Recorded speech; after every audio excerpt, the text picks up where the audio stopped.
If you can start making your way to the... Been fortunate to come this morning.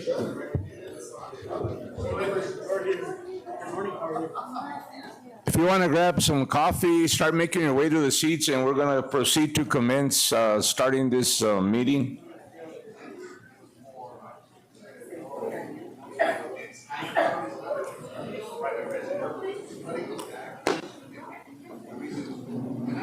There's coffee and burritos and all that good stuff there in the back.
I've been all over the state, urban, rural, and I come to Mora County, beautiful Mora County, and I get a good morning. Can I get a good morning? Good morning. That's why we came here.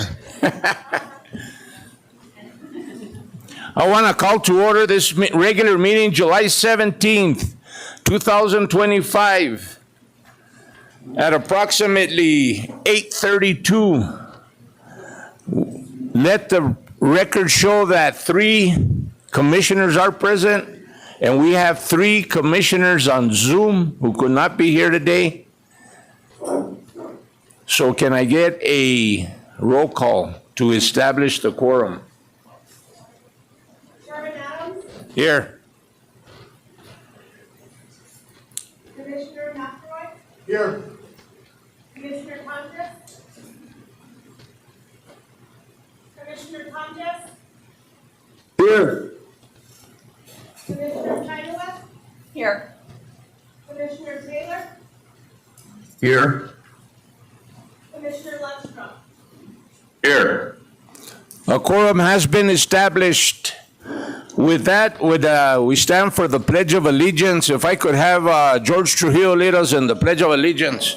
Pledge allegiance to the flag of the United States of America, to the republic, and to the republic for which it stands, one nation, under God, indivisible, with liberty and justice for all.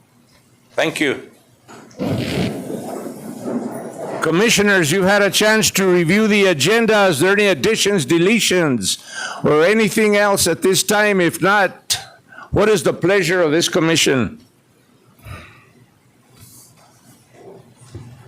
I move to approve the agenda as We have an presented. approval by Commissioner Chenoweth to approve. Do I have a second? I second that, Mr. Chair. Second by Commissioner Lundstrom. Roll call. Chairman Adams? Yes. Commissioner McElroy? Yes. Commissioner Tonjes? Yes. Commissioner Chenoweth? Yes. Commissioner Taylor? Yes. Commissioner Lundstrom? Yes. That passes. I want you guys to be patient with me because anytime that we have commissioners on Zoom, every time that we do an action item, there has to be a roll call vote. So if you're wondering, well, why is he doing a roll call vote every time? That is why. So be patient and bear with us. Commissioners, you had a chance to review the minutes Is there a motion to approve, or is there any changes, deletions, or anything else at this time? What is the pleasure of this commission? Move for approval? We have a motion for approval of the minutes for the regular meeting of May 19th, 15th. Do I have a second? Second. I second that, Second. Mr. Chair. Second by Commissioner Chenoweth. Roll call. Chairman Adams, Yes. Commissioner McElroy, Yes. Commissioner Tonjes, Yes. Commissioner Chinoweth, Yes. Commissioner Taylor, Yes. and Commissioner Lundstrom. Yes. That carries unanimously. Before we move on with the agenda, I always talk about the NMDOT family. And there's people that have been here. I have people in the room who I'll recognize later. But once you're a part of this family, you're a part of this family forever. And sadly, as I was thinking the other day, I started back in 1977 and I'm still here. I should have been long gone by now, one way or another. But as we go on, most of the people that I started with, that were my supervisors, my mentors, most of them have passed away, sadly. And so I want to have a moment of silence today for Dennis Martinez. He retired from NMDOT. He was an employee. He was in the San Juan Patrol. And I'd like to have a moment of silence for him and a moment of silence for another one that I worked alongside too, and many of you did too, is Clarence Aragon. And Clarence just passed away too, and a lot of us know him. He was known in the community. So if we could have a moment of silence for those two people.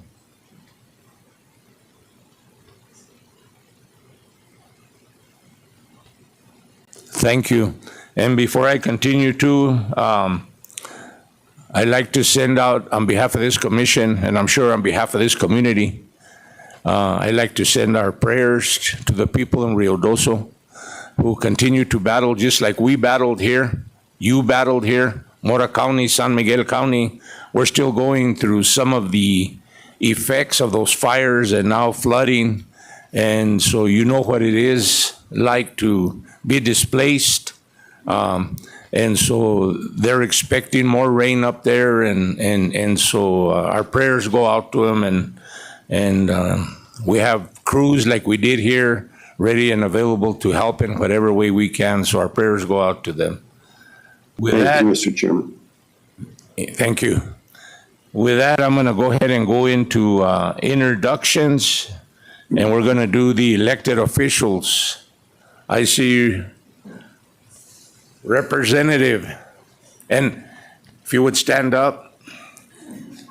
And I'm going to give you a chance to come up when we get to public comment, just so in case you want to come up and say some words. Thank you for being here, Representative. And we have Johnny Trujillo, Mora County Commissioner. Is he here? Thank you. We give these guys a round of applause.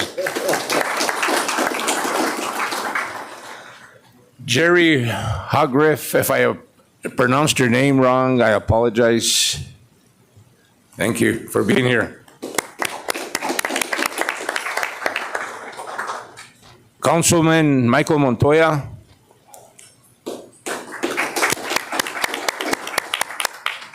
And Michael Montoya is NMDOT plus. He lives right down the road too, so he's part of the Mora family too. And Veronica Serna, Commissioner Veronica Serna. Is there any other elected officials that Senator Campos, are you here? I'm gonna give you a chance to come up and say a few words in a little bit. Okay, so we can hear it for Senator Campos.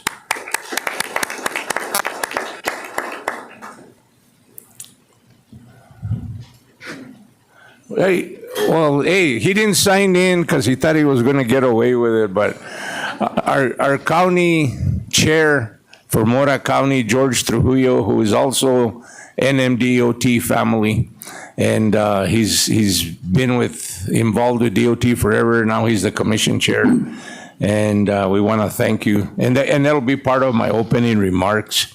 As I go around the room, and let me put on my glasses because it seems like every year I lose a little more vision, but I see George. I worked alongside George here as we talk about the NMDOT family. I worked along George. Johnny Romero, where are you? Can you stand up? Johnny Romero was he was the construction engineer, project engineer, and when I started back in 1977, he was my boss, and I credit him with a lot of, he was like a mentor to me, and I credit him with a lot of the knowledge and experience that I had coming to getting to this point. So Johnny, I want to thank you on behalf of myself and on behalf of this commission for being here today. I want to see who else I see. I see Chuni. Chuni just retired. He was the patrol supervisor up in Wagon Mound, if you'll stand up.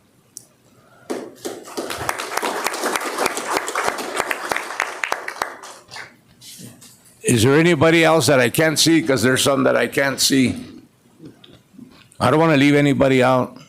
I don't want anybody to wait for me afterwards at my truck. Is that it? Okay, so with that, I'm going to go ahead and the only one I guess that's up here for public comment is going to be George, but I'm going to Senator Campos, if you would come up here and address your constituents here in Mora County and San Miguel County and New Mexico.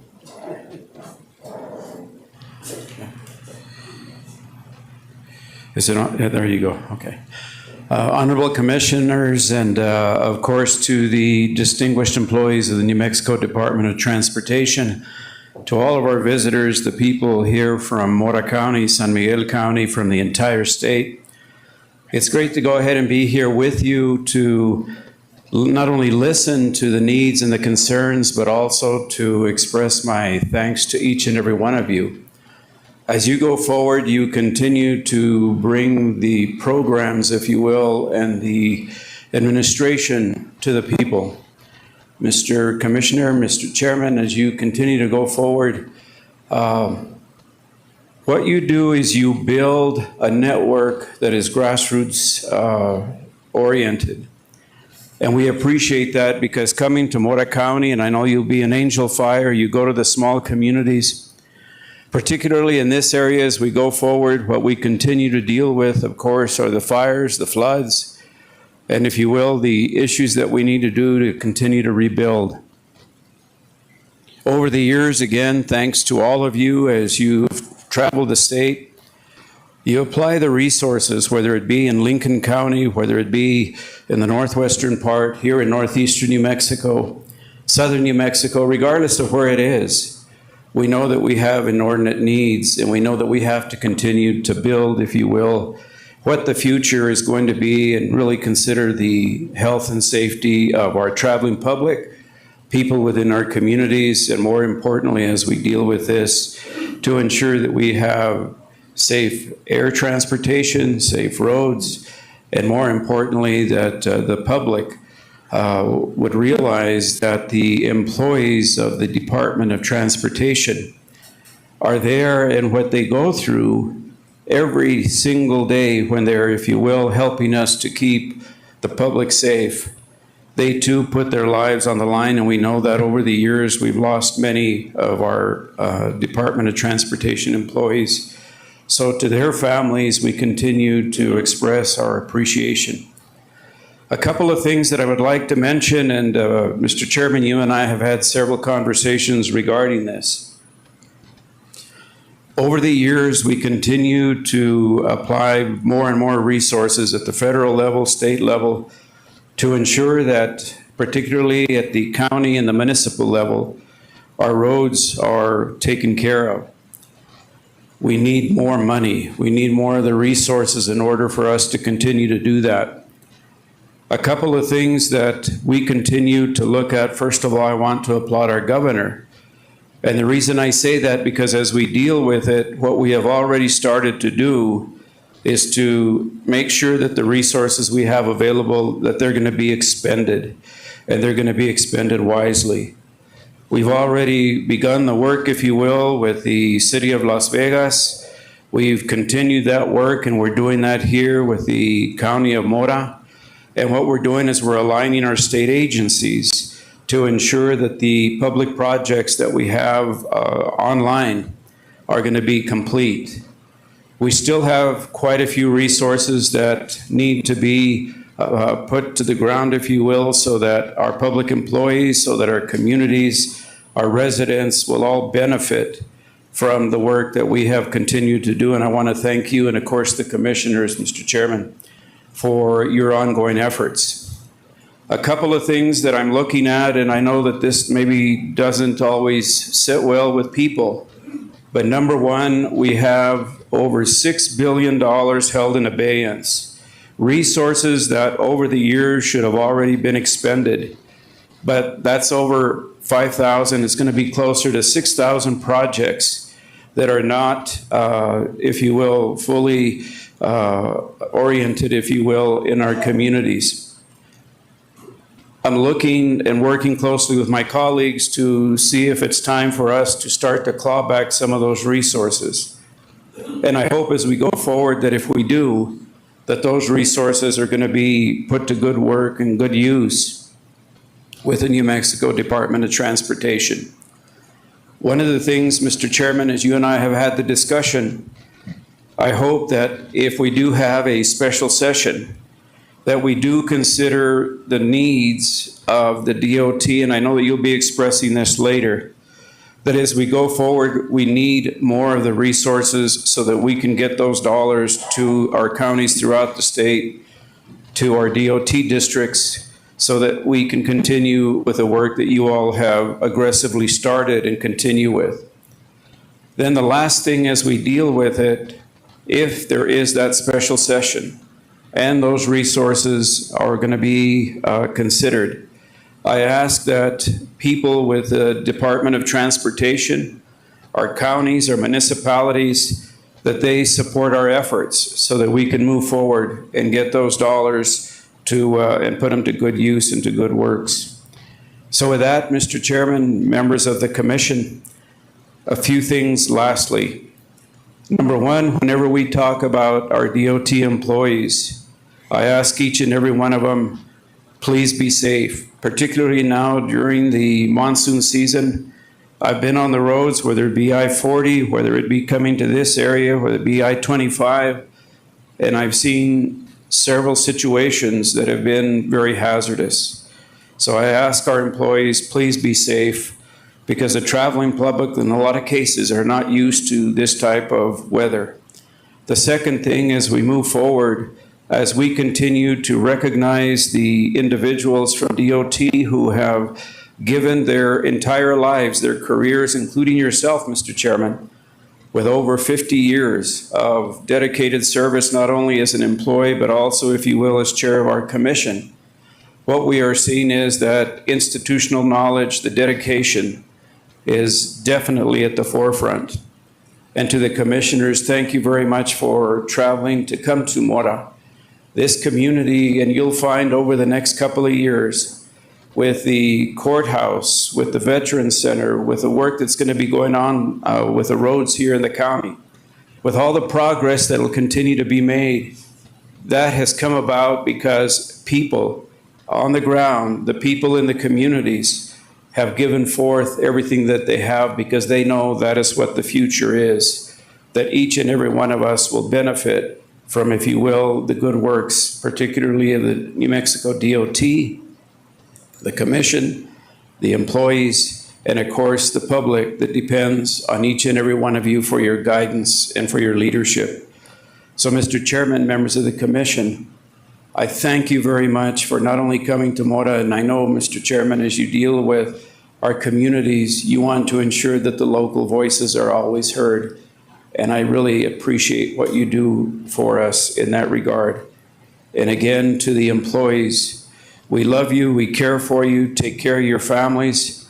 Sometimes there are things that we have to work out, but these are dedicated men and women who continue to take care of their families, their communities, but most importantly, their jobs, to ensure that the traveling public travels on good roads, safe roads, and whenever there are some of the bigger issues that we need to deal with, that we bring those to the forefront, not only, if you will, with public input and public comment, but also as we continue the communication statewide with the New Mexico legislature, and in particularly as our governor continues to listen to all of us. With her leadership, we're making a positive difference. Again, Mr. Chairman, thank you for this opportunity. Senator Campos, thank you for being here today, and I can attest to the fact that you've been a fighter for not only your constituents here for the state of New Mexico. And when we talk about roads, I know that you're in there fighting too. You were here during the devastating fires, the floods, trying to offer your resources. And we appreciate the work that you do up there in Santa Fe. And to be honest, and it doesn't matter, we can only do as much as the legislature provides. Things can't get done without money. Money makes the world go round. And we depend on legislators like you to go in there to fight for us, and you have. And we want to continue to partner, because the only way that we can be successful is through you. And the only way that this community and the other communities around the state of New Mexico can be successful is through all of us. And so we appreciate you being here. Thank you for your efforts. Thank you for your work. And let's continue to do what we do, fight for the people. Mr. Chairman, again, thank you very much, and to the commissioners as we go forward. It's always important for us to remember the real reason why we do this is because of the people that we represent, the people that continue to ensure that community life is strong, that there's a great vitality, and most importantly, that there's coordination and communication. So again, thank you very much, Mr. Chairman. Thank you, Senator, and thank you for being here. Representative Gonzalez, if you can come up, and we appreciate your attendance here today. Thank you for being here. Thank you, Mr. Chair. Thank you, Commission. And now I have to follow all of those remarks. I think I'll just start by saying I ditto all of Senator Campos' sentiments. Thank you for the invitation. Thank you for bringing this opportunity to continue to learn about the work and the functions of DOT, not just within my district, but across the state. And echoing that big thank you to all of the employees here today. This is evidenced by attendance, just the effort and the attention here. Coming in, this next session will be my second legislative session. So as a newbie, I am focused on continuing to learn, continuing to advocate for projects in process, and continuing just to listen to the constituents and the needs of the area. Some priority areas for me. So my District 70 covers majority of San Miguel County as well as parts of Torrance County. So I do overlap 2 transportation districts. One main priority, specifically with a lot of rural areas, is, as Senator Campos had mentioned, is working with our smaller entities to expend those capital outlay dollars that they have had. Should there be a sweep, should something happen, just really wanting to utilize those dollars as intended to really get to our smaller communities. As unfortunately, with limited resources, as mentioned, just trying to stretch those dollars and cover the many distances that we have for roads. Another key priority is working within disaster relief.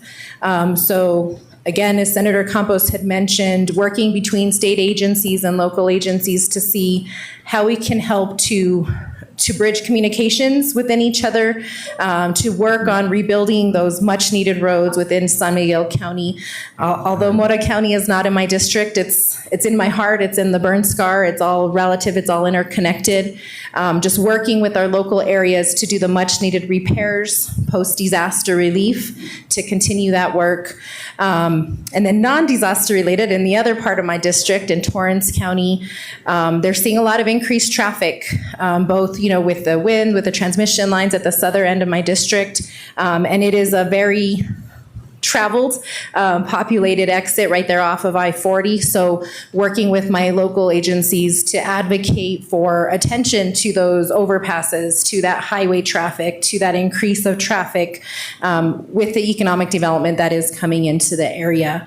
And so with that, again, keeping my remarks a little brief, just again, here to support, here to just thank you all for all the work that you are doing, all the vital work into our public works, all the vital work into our communities. I know like a community like Las Vegas, our DOT being one of our main employers, just being the hub of transportation for the area.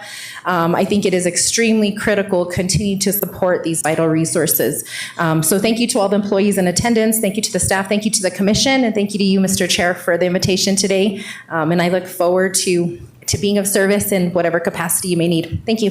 Thank you, Representative Gonzalez.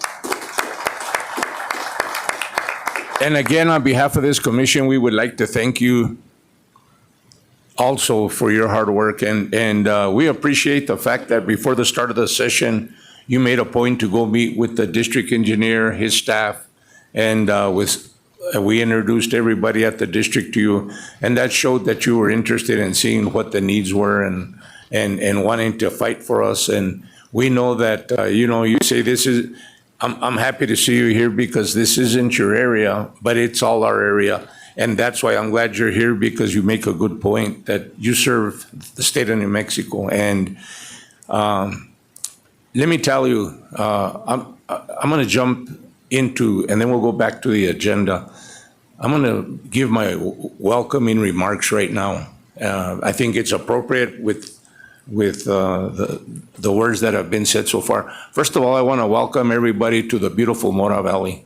And I'm very proud and humbled to be here in Mora County.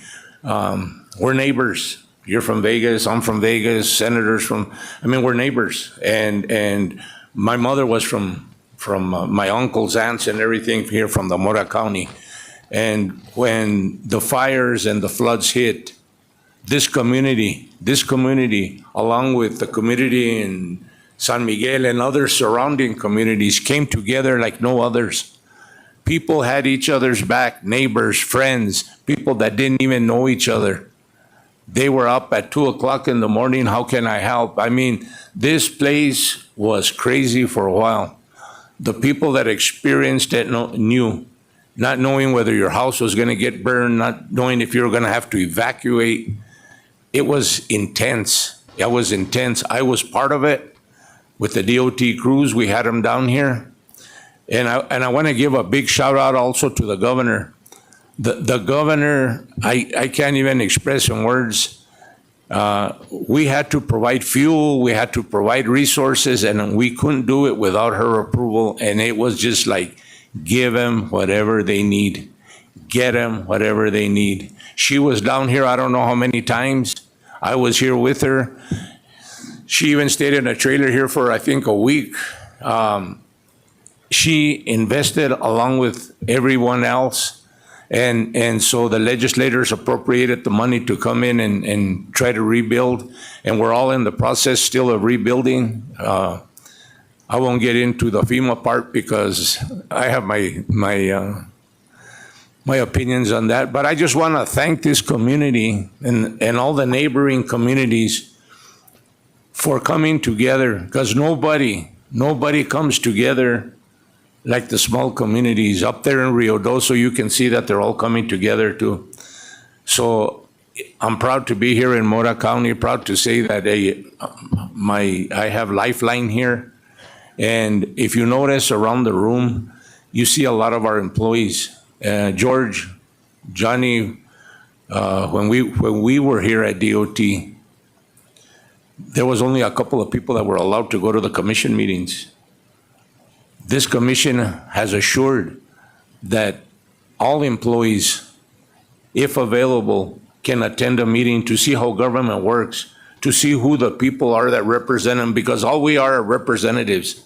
We do what we can do to provide the resources, but at the end of the day, it's our employees that each and every day are out there on the roadway risking their lives. It's our employees that each and every day assure that these highways are passable. And it's our employees that come to work every day, every single day. It's not a job to them, it's to make a difference. There are, you know, and I'll always say this, it's the truth.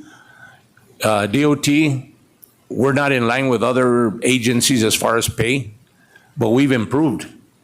And we talk about recruitment and retention. How do we get you here? And how do we keep you here? And it's through money, but we have improved that.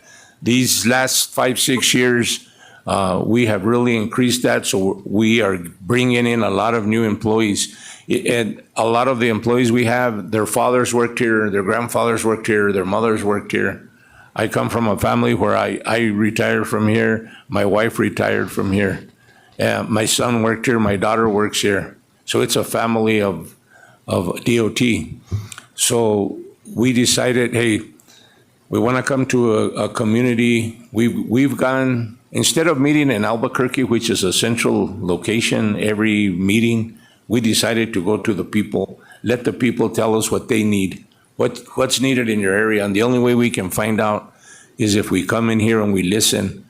And believe me, when you come up here and you have public comment, you tell us whatever you need to tell us, because that's what we're here for. We work for you, and we're blessed that we're here to represent you.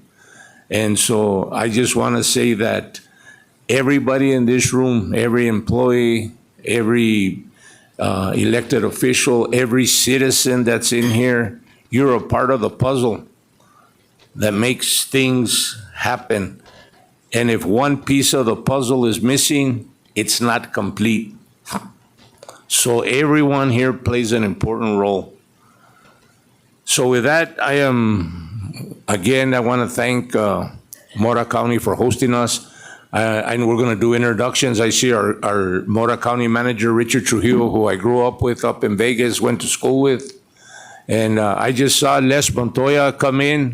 Where are you at, Les? Welcome, Les. Les was the city manager, the San Miguel County manager, and now he's with the co-op. So we're glad to have you here. Yeah, come on up. Welcome. Welcome, and thank you, like you said, for coming to the nice, beautiful valley of Mora. Appreciate it. Want to thank all the employees for the work you do, keeping the roads open so that Mora San Miguel Electric equipment is able to get to and from where they need to be during all kinds of weather conditions. I want to thank you for the governor's support that she provided during the event that we had several years ago. I just want to inform the commission that the electric co-op is about 87% complete on rebuilding its distribution system. And that distribution system, electric distribution system, was destroyed all the way from Mineral Hill area all the way up here to Holman Hill. So you can imagine that's over 180 miles of distribution line that's been repaired at this point. We have another couple of other projects going on that I thought you might want to be aware of, so I have some handouts for you. We have first the Hermit's Peak. Thank you. Yes, sir. The Hermit's Peak Calf Canyon Hazard Tree Removal Project. We're looking at this project at approximately 160,000 hazard trees that are threatening the power lines that have been burnt previously by the fire, that are threatening the power lines by falling. So our job now is to go out and remove those trees. So we're working with FEMA to try to get an obligation to authorize our contractors to get in the field to start doing the work. We've been waiting for FEMA for about 3 months now to get that obligation. So that project will take place as soon as we get the assurance that they will reimburse us for the costs associated with that project. As you know, that cost is going to be significant. So obviously we need to be sure that we're going to have that obligation before we start. The other project I want to let you know of is we did apply for a grant through the federal government. Thank you. So we can actually complete some wildfire mitigation measures, and we got that grant. It's a $13.5 million grant from Grid Resiliency Improvement Project. And what we'll be doing with that project is making some major strides in improving the operation of our system and also improving the system so that it's able to deal a little better with fires like the ones we experienced a couple years back. So I just wanted to share that information with you. And again, thank you for coming to Mora.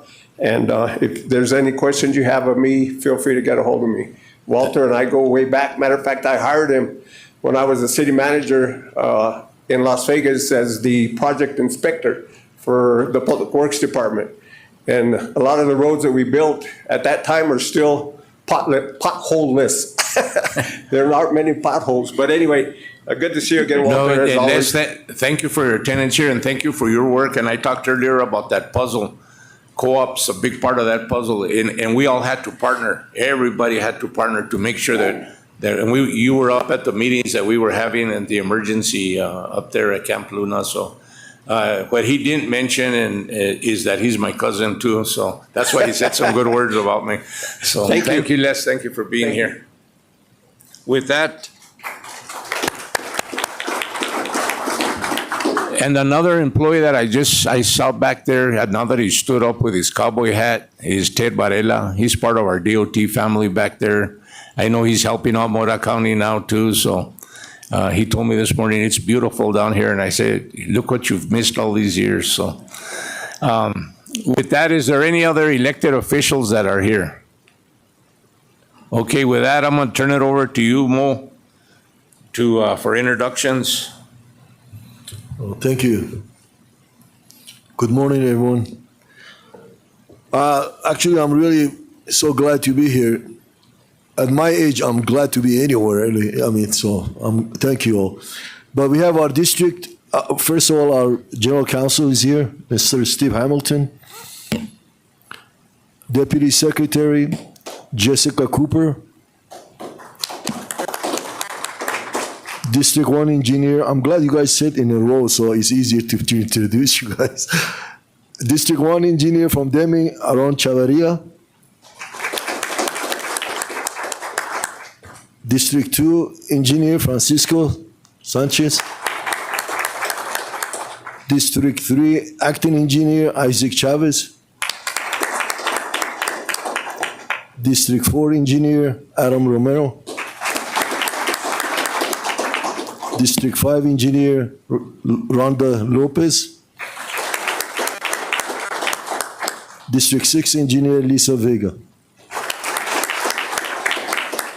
We have a lot of staff in here, and we're going to talk about them later on, and they're going to make a presentation. But a couple of our guys that did a heck of a job yesterday at the Tiers in Sunland Park was Rick Padilla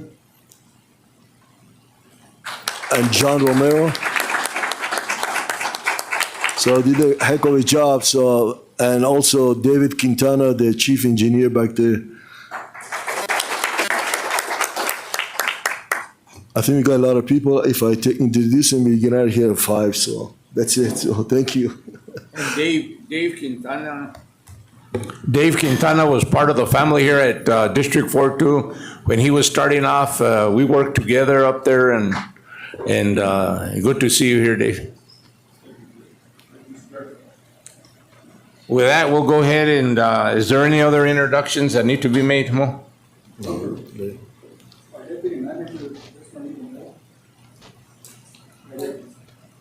Yeah, but when I get to the public comment, then I'll have you guys come up. And we'll go ahead and introduce the commission. We'll start with another guy that was he's from Las Vegas. He no longer lives here. He's up from Las Cruces, but he was the district engineer here, construction engineer, maintenance engineer. He wore all hats and retired as the district engineer in District 5. And you know him. I think, George, you work for him? Yeah. So if we'll introduce ourselves, starting with John. John McElroy, District 1 Transportation Commissioner. It's good to be back in this area. Drove in last night and drove around town and this morning with Aaron. And it's beautiful up here right now. Got a lot of moisture. A little bit different in Las Cruces. We got we get moisture every so often, every 6 months or so, but we've got a lot of desert over there right now. But no, it's good to be back here. I had a long career with the department, about 28 years, 17 years here in the District 4 area, and then another 11 years in District 5. Of course, Walter mentioned retired as a District 5 engineer. But enjoyed my time with the department. As a commissioner the last 6 months, just trying to get back into kind of helping the department as much as I can. I worked in the private sector for about 12 years with a contractor and then also a consultant. So enjoyed that and working with contractors and trying to resolve issues on projects, things of that nature. But whatever I can do, and that's really my emphasis as a commissioner, whatever I can do to help the department and improve things and support Mo, support Ricky, and trying to do things the right way and like I said, looking for improvement. Glad to see my former neighbor, Les Montoya, up here. Known Les a long time. Senator Campos. Enjoyed seeing him this morning. He's a friend of our family. My father and his father-in-law were long-time grocery men, small grocery men here in the Las Vegas area. So we go back a long ways. But it's good to see everybody here. And I guess I'll end it with that. Thank you.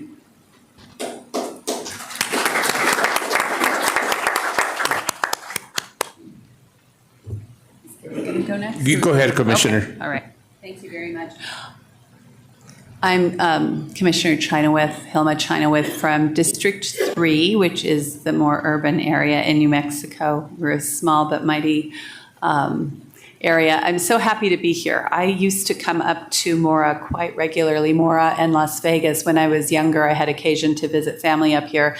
So it's always a pleasure, especially in the morning, to drive in and get to see how beautiful this area is. When I walked in and saw Chairman Adams, I said, they don't call it God's country for nothing. So really, truly, thank you for having us, for hosting us.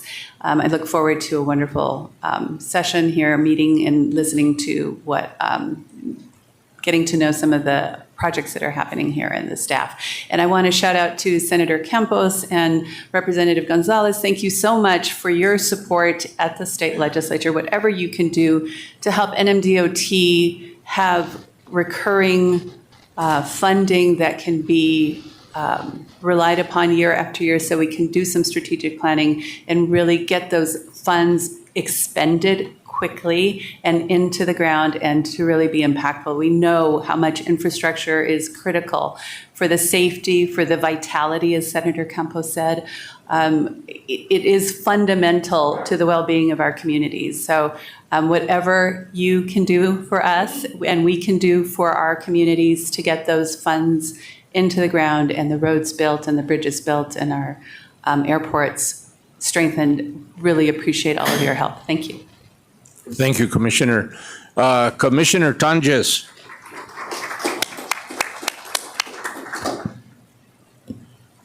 Commissioner Tonjes. Commissioner Taylor. Commissioner Taylor is here this morning. If you want to. It's unfortunate that I couldn't be here in person today. I represent District 5, which is San Juan, Rio Arriba, Taos, Santa Fe, and Torrance counties. Very large district, as all of us have in New Mexico. We're so sparsely populated, but I live in Farmington. I'm in the far northwest corner of the state. I sometimes tell people I live in the state of Azunimco, because all the closest communities to me are in 3 other states of Arizona and Utah and Colorado. Certainly highways are of great importance to us, and it's been a pleasure serving with this department. I have had opportunities throughout my political life to be able to visit Mora and other places in New Mexico. And Mora is certainly a beautiful place. Thank you. Thank you, Commissioner Taylor. Commissioner Lundstrom. Hey, good morning, Mr. Chair. Good morning, folks up in Mora. My name is Charles Lundstrom. I'm from here in the Grants area, District 6, McKinley, Cibola, and Catherine counties. Again, I've been to your town community. There's lots of folks from Mora that live here in Grants due to when a lot of folks moved down here from Mora in that area to work in the uranium mine. So know a lot of people from up there. Anyway, I've been to your beautiful community when I was with the Environment Department for many years. Again, I apologize for not being there in person. I try to make it because I live in a small town, and I know here in Milan we have our district office, so I know how important it is. But I'm here, and I will be through that community sometime here hopefully in the summer, to see how beautiful it is. Again, let's have a good meeting. You know, me, my family, we support the heck out of the DOT up there and around the state. So. Again, thank you for having us, and let's have a good meeting today. Thank you, Mr. Chair. Thank you, Commissioner Lundstrom. Mr. Chair, Yes. my apologies that I was muted. No problem. fouled up. Commissioner Tonjes, you're on. Thank you. Mr. Chair, thank you. My name is Gary Tonjes. I represent Southeast New Mexico, live in Ruidoso. My apologies for not being there today. I had been out of state when the floods hit, most recent floods hit here, and requested that I be allowed to pass on this meeting in person so that I could come down to Ruidoso and try to be of some assistance. I've been to Mora. I love that area. It's just gorgeous. We used to camp up in that area as well. And anyway, wish you all the very best. Mr. Chair, I want to thank you for your comments about Ruidoso, and also to Senator Campos and Representative Gonzalez for their remarks and their words with regard to concerns for communities such as those of us that, communities we live in that have been hit by fires and by floods. I, have a better sense for what you all have gone through based on what we're experiencing down here, and wish for you the very best and continued recovery. Thank you, Commissioner Tonjes. And with that, I'm Commissioner Adams, and most of you know me. I've been here with the DOT for almost 50 years now, as an employee and as a commissioner. And I'll tell you this, if NMDOT wasn't a great place to work, I wouldn't have stayed here that long. And the only reason that I hang on now is because I want to make a difference for employees, because I know what it is coming up the ranks to live from paycheck to paycheck and tough times. But I loved my job. I loved what I did. I loved the people I worked with. And so that's why I continue to be here to try to make a difference, not only for our employees, but for the state of New Mexico, for our constituents, the people who travel our roads each and every day, and we want to make a difference. People don't realize that when we're out there working on roads, we're not only making them safe for the traveling public. Our families travel those roads. We travel those roads each and every day. So it's a pleasure and honor again to be here. And as we go on with the presentation, we're going to get to District 4 update with our district engineer, Admiral Romero. And the reason we come here is so that we can answer questions too. So when he gives his update, we have projects going on. If you're wondering about anything, if you have questions, we're open. We're not here to say, oh, well, we'll talk about it later. You have a question, when he comes up after his presentation, ask him. And that goes for anything, even in Vegas. I know we have some projects coming up. And I was talking to you about it, Richard, about it, and I think that'd be a good update as far as when that's coming through. Any question that you have or any concern that you have, please bring it up during the presentation. That's why we're here. And if we don't hear it, then we can't address it. So with that, we're going to go up to public comment. And if you want to come up and speak, I have the list here, but if you would just raise your hand, I'll call you up, and we're not going to go in any particular order. We do it real informal here. So I think from Angel Fire, the chief of police, if you want, no, did you want to come up or?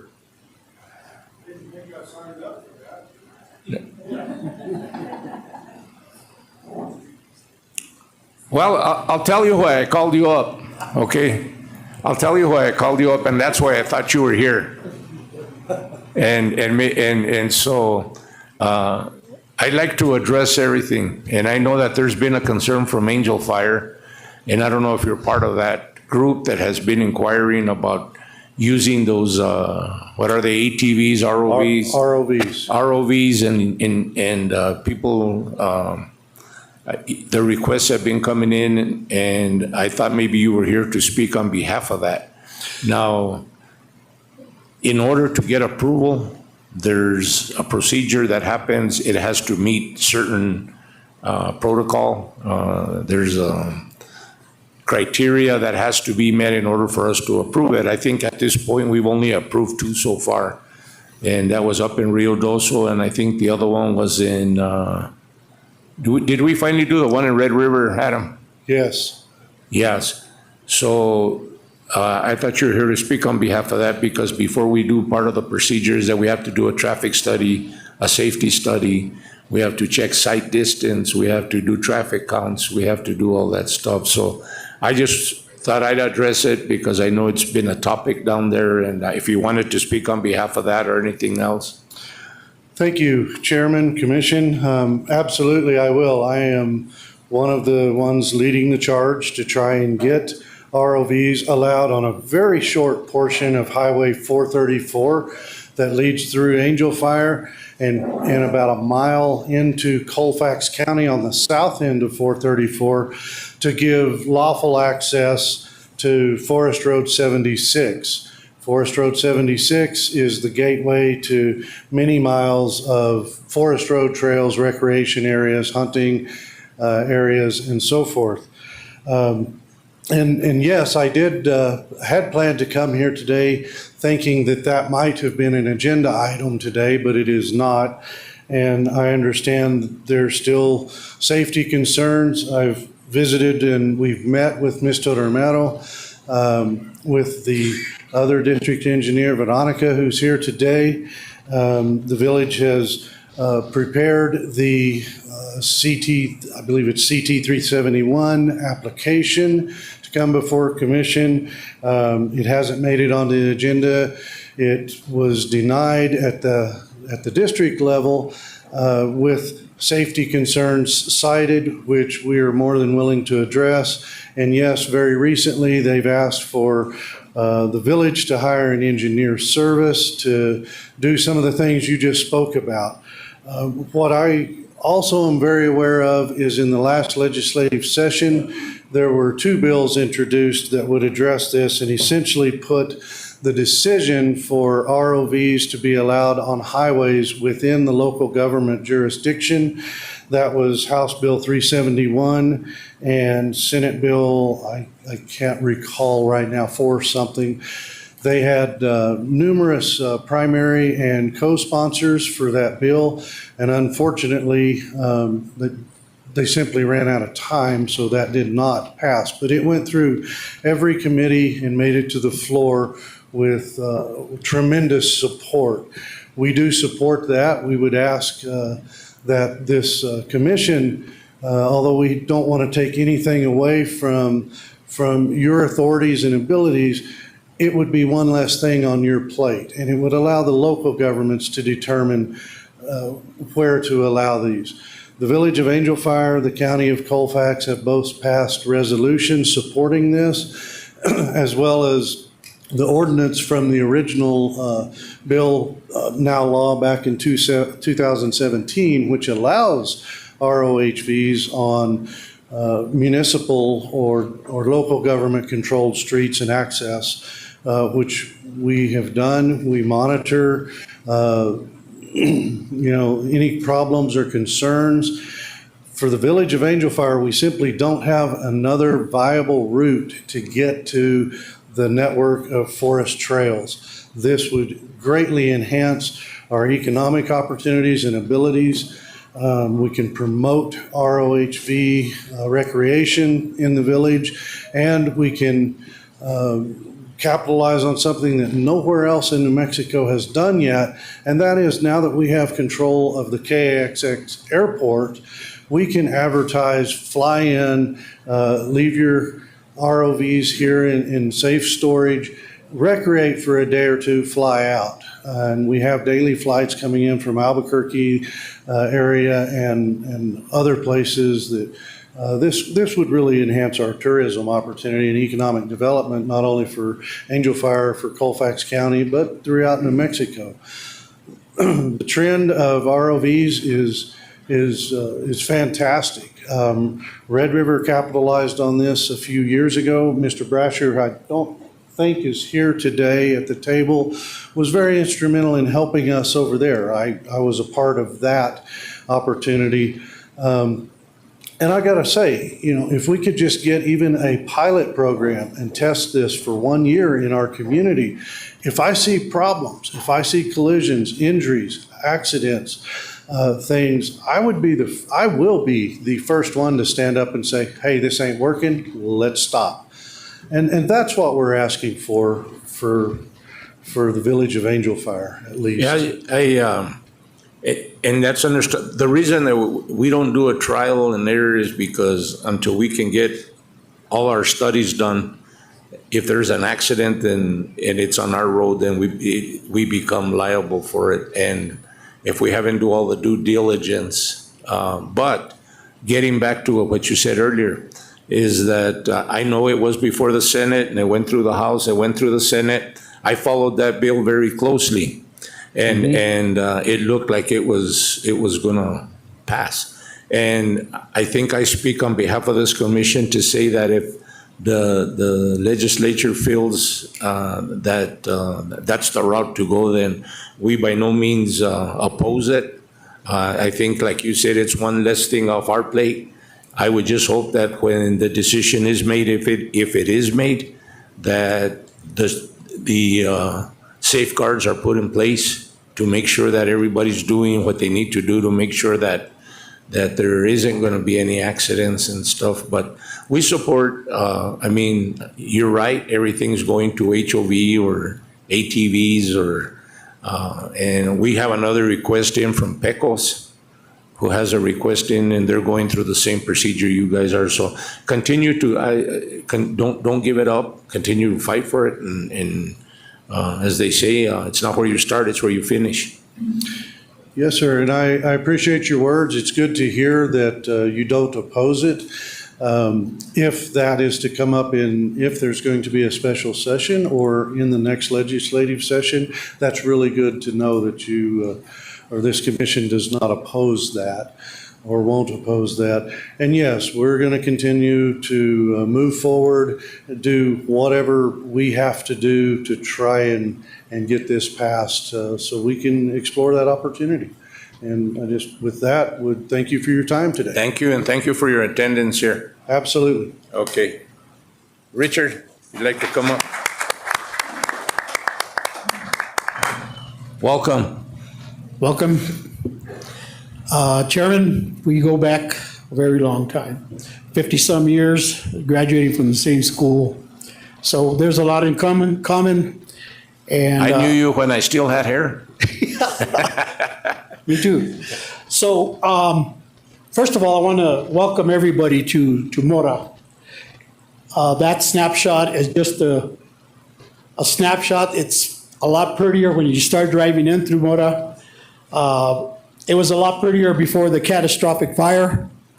It has changed the lives of everybody in our county. And we used to pray for rain, and we don't do that anymore because of the roads. They get flooded. Any kind of a rain event that we get impacts the roads, and it makes it hard for people to get out of their houses. And we have to do rescue and whatever it takes to get those people out of that area. But we're moving forward in addressing the projects. I want to thank John and Etta and Monica and working with the county. It feels great to, like you say, it's a family, and it feels great to be part of this family. I decided to come out of retirement to come and help Mora because they are our neighbors. And because I feel like my experience could move some of these projects forward, and things are happening in Mora. We're getting ready to, GSD has taken over the completion of the courthouse. We're also building a EMS building. We're building a rec center. We're building a veterans memorial connected to a plaza park. So there's going to be a lot happening in the next 2-3 years here in Mora, but our biggest concern are the roads. And it's a concern every day, but it's good to know that we have you, DOT, in our corner to help us, because anytime we call, you're willing to help us. And I appreciate that. And I look forward to working with you from here on out. This issue with the flooding and that is not going to go away. We're going to deal with this for probably the next 50 years. It has changed the lives of all the communities that were impacted by the catastrophic fire. It was one of those issues for 12 years that I was the water manager for the city of Las Vegas. My biggest concern was a catastrophic fire in our watershed. And now our watershed in Vegas and all this watershed is destroyed. I have concerns that because of that, there's no more canopy there to slow the rain down and something we could enjoy after a storm event. It's forced us to be prepared at all times for any kind of rain event that we have. But I feel that watershed has to be addressed. I'm still talking to FEMA, telling them that has to be addressed. I'm concerned with the infrastructure that we put in the ground, that all of that will just go away with a flood event. And that's my biggest concern. Other than that, I want to introduce my deputy manager, Desmarais Romero. And I'm glad the commissioners are here today. Thank you.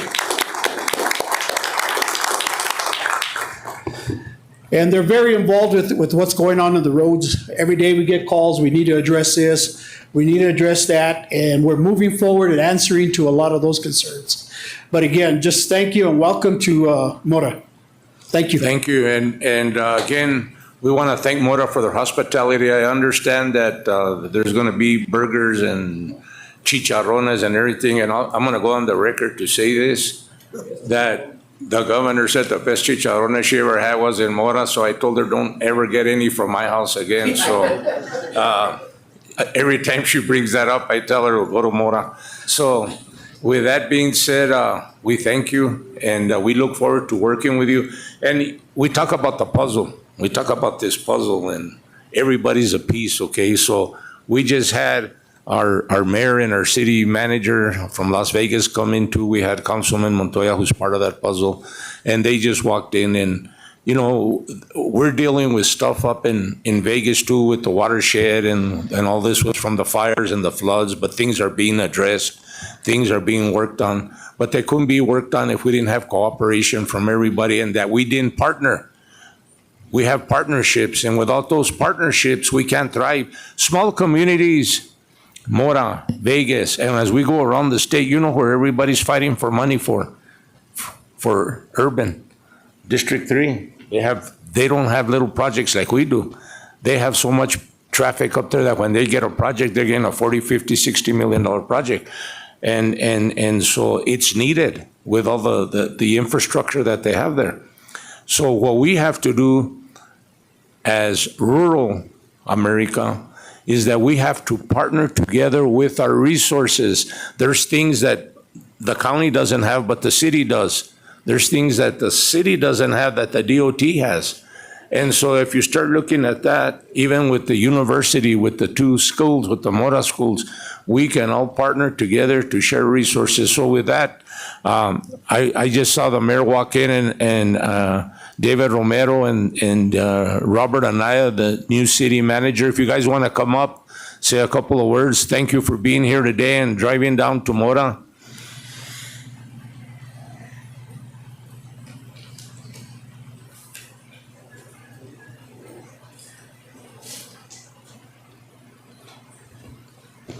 Chairman, good morning, and good morning to everybody here in Mora, to the commission here. We just wanted, as you mentioned, first, thank you guys for coming to Mora. It's important that that you hear out what we deal with here in the northern area, and as you said, we're partners. Anytime we have these events, I'll reach out to the chairman and say if they need anything from us, let us know, and vice versa. He's done the same thing. So we have that partnership, and we can't say thank you enough to you, Chairman, for all that you've done. Taking the commission on the road to these rural areas that really need a lot of help. So with that, I'll go ahead and introduce our manager, Robert, and I'll let him say a few things. Mr. Manager. Thank you, Mayor. And now that our city manager, Robert Anaya, speaks, the general office where I worked for 15 years is named after his father, who was DOT. I worked alongside his brother, who was DOT, Mark. And so he comes from the DOT family too. So he understands when we say NMDOT strong.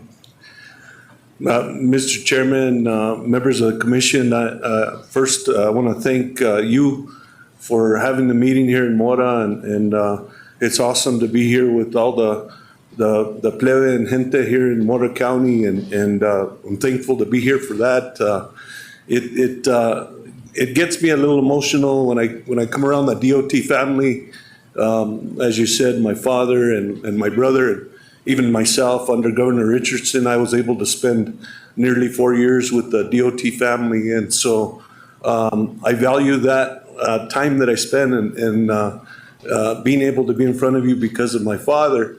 And I would say this relative to partnerships in the commission and working together. My dad used to say, there's people that make things happen, people that watch things happen, and then people that wonder what the heck just happened. And it's really true when it comes to coordination and people like yourself and the commission, that you've been people that make things happen. So we want to continue to work. We want to step up our participation with the commission meetings and around the state, and working with everybody, Mora County and Manager Trujillo, the commission, everybody. I mean, we can, as you said, we can get a lot farther, as the mayor said, working together and faster, and coordination with people like Representative Gonzalez and Senator Campos and Representative Sanchez and all the people, the city council, the mayor, everybody. We will stick together. Thank you. We look forward to continuing that effort to deal with this tragedy. In our meeting yesterday, we talked a lot about resources. The city has spent nearly $18 million already dealing with the floods, and we've received $0 back in return from the FEMA federal government, and so associated with those direct expenditures. And so we got to pull together to rally to make sure that we get some of those resources back in the coffers. So thank you, Mr. Chairman, members of the commission, and the community for giving us the opportunity to speak. The whole council is committed, as well as the mayor for sure, to working together, and I look forward to helping with that process. Thank you so much. And as your dad had that saying, my dad had a saying too that I still live by today. And I remember when I was a kid, and I'd get really excited, and I'd go tell him, I'm going to do this and I'm going to do that, and he wouldn't respond to me. And I tell him, well, aren't you excited for me? He says, son, don't tell me, show me. And so come back when it's done. So I can appreciate those words that your dad said. So with that, I appreciate you guys being here. I want to thank you. And now I'd like to bring up Councilman Montoya.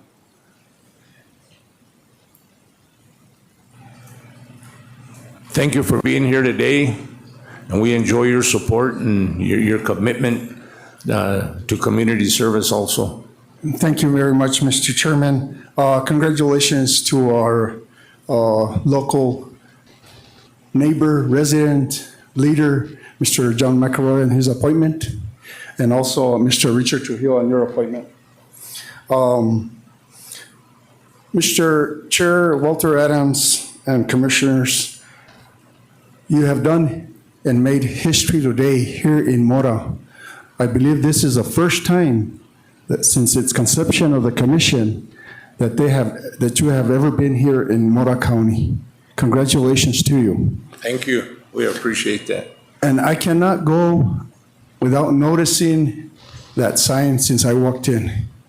Freedom is not free. And just yesterday, this commission went and did a memorial in Las Vegas, New Mexico, to one of our veterans, Felix Varela. And note for the record that Mora County, per capita in the United States, has had the most men and women serve our armed forces for that freedom.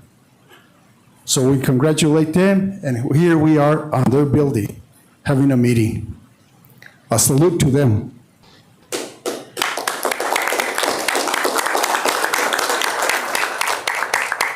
Secondly, I'd like to thank you, the governor, Senator P. Campos, Representative Joseph Sanchez, and Representative Mr. Castellano. They supported us, and they were at the table when the governor signed Senate Bill 6, $100 million a tribute in loans for us to recover from these fires. Monies that we didn't have in our coffers. Mora took advantage of that. Las Vegas took advantage of that. And we thank you for that. And Mr. Chairman, about your talk a few minutes ago, the concept about working together, you brought that to the DOT when you said no boundaries. All districts were on their own at one time. Your concept was, you have that equipment, we can borrow it. You have that equipment, we can borrow it. We can cross lines. And I thank you for that. You're a leader and you're in your own way. And I thank you for what the department has done for Las Vegas and San Miguel County, as well as Mora County. You have spent millions of dollars during these fires. Overtime, equipment, manpower. We thank you for that, and we appreciate it. And lastly, I thank you for the work that's going to be being done in State Road 434. Thank you very much. Thank you, Councilman Montoya, and we want to thank you for your public service and your service during your years at the DOT. And we appreciate your leadership and your continued support of the communities, not only here in Mora, but San Miguel, and Vegas, where you reside. Here, where you reside, you have a double residence. So he should pay taxes in Vegas, not Mora, okay, George? So with that, no, we appreciate all your support. We appreciate you being here, and we appreciate you being at that dedication yesterday. Thank you. Thank you very much.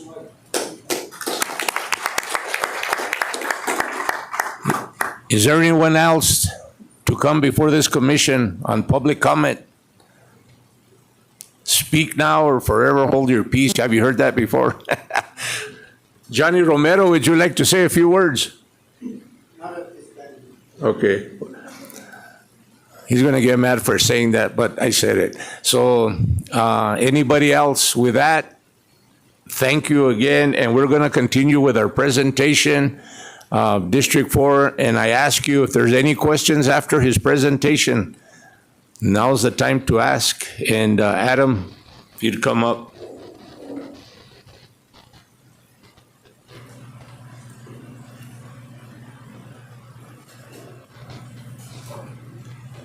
Good morning. Welcome. Good morning, Chairman.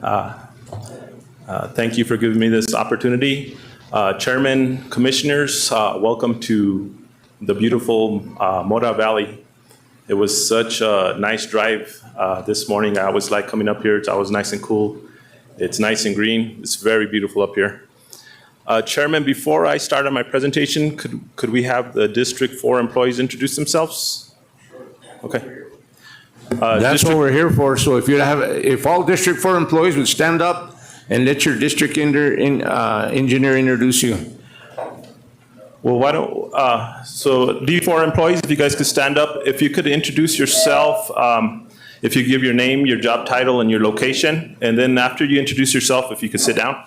Why don't we start here with Rebecca?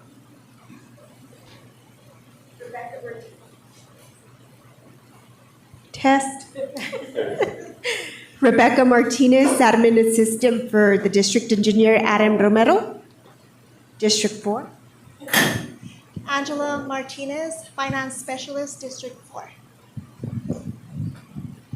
Good morning, everybody. John Herrera, District 4, LGRF section. Good morning, Monica Duran, District 4, LGRF Coordinator. Hold on. When you say LG, a lot of people don't know what LGRF, STA, BCD, and all that is. Local Government Road Funds Department Coordinator. Marisa Archuleta, Stock Clerk, D4 Store. Good morning, everyone. Veronica Lovato Lerma, District 4 Traffic Engineer. Good morning, Teresa Yardman, Construction. Good morning, everyone. Joseph Ledger, Project Manager for the Las Vegas Project Office here in District 4. Good morning, everyone. My name is Gabriel Lucero. I'm the Assistant District Engineer in charge of our maintenance section. Good morning, Faith Valencia, D4 Audit. Good morning, Christine Carriaga, District 4 Construction Audit Supervisor. Adam Trujillo, Clayton Project Manager. Dave Sena, Project Manager, Raton. Lawrence Lujan, Project Manager, Tucumcari. Good morning, everybody. Joseph Quintana, Santa Rosa Project Office Project Manager. Timmy Gonzalez, Highway Maintenance Worker, Advanced Eagles Nest. Good morning. Eloy Archuleta, Highway Maintenance, Operational, Eagles Nest Department as well. Good morning, Eric Nunez, HR. Good morning, Maria Montoya, HR. Lawrence Martinez, Business Manager, and welcome to the beautiful Mora Valley. Good morning, everybody. Chris Oriosta, I'm the Assistant District Engineer over construction. Andres Urban, D4 Construction. Carlos Lucero, District 4 Lab. Amanda Martinez, Finance. Irene Romero, Accounting Supervisor. Leslie Vigil, Procurement Supervisor. AJ Romero, Assistant District Engineer over Engineering. AJ lives right down the road. Good morning, everybody. So after the meeting, if you want to go get some more lunch, you stop by his house.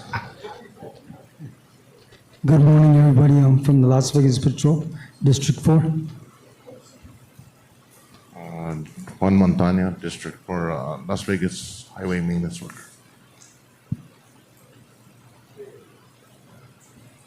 Morning, everybody. Rocky Cisneros, District 4 Technical Support Design. Good morning, Gabby Olivas, District Administrator. Good morning, Damian Chavez, Staff Manager, Santa Rosa Patrol. Isaiah Chileta, D4 Design. Jesus Saiz, Transport Equipment Section. Juan Manuel Vigil, Service Center Mechanic.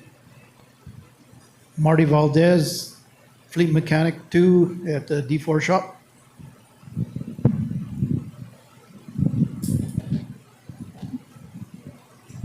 Good morning, Donald Garcia, Safety Risk Management.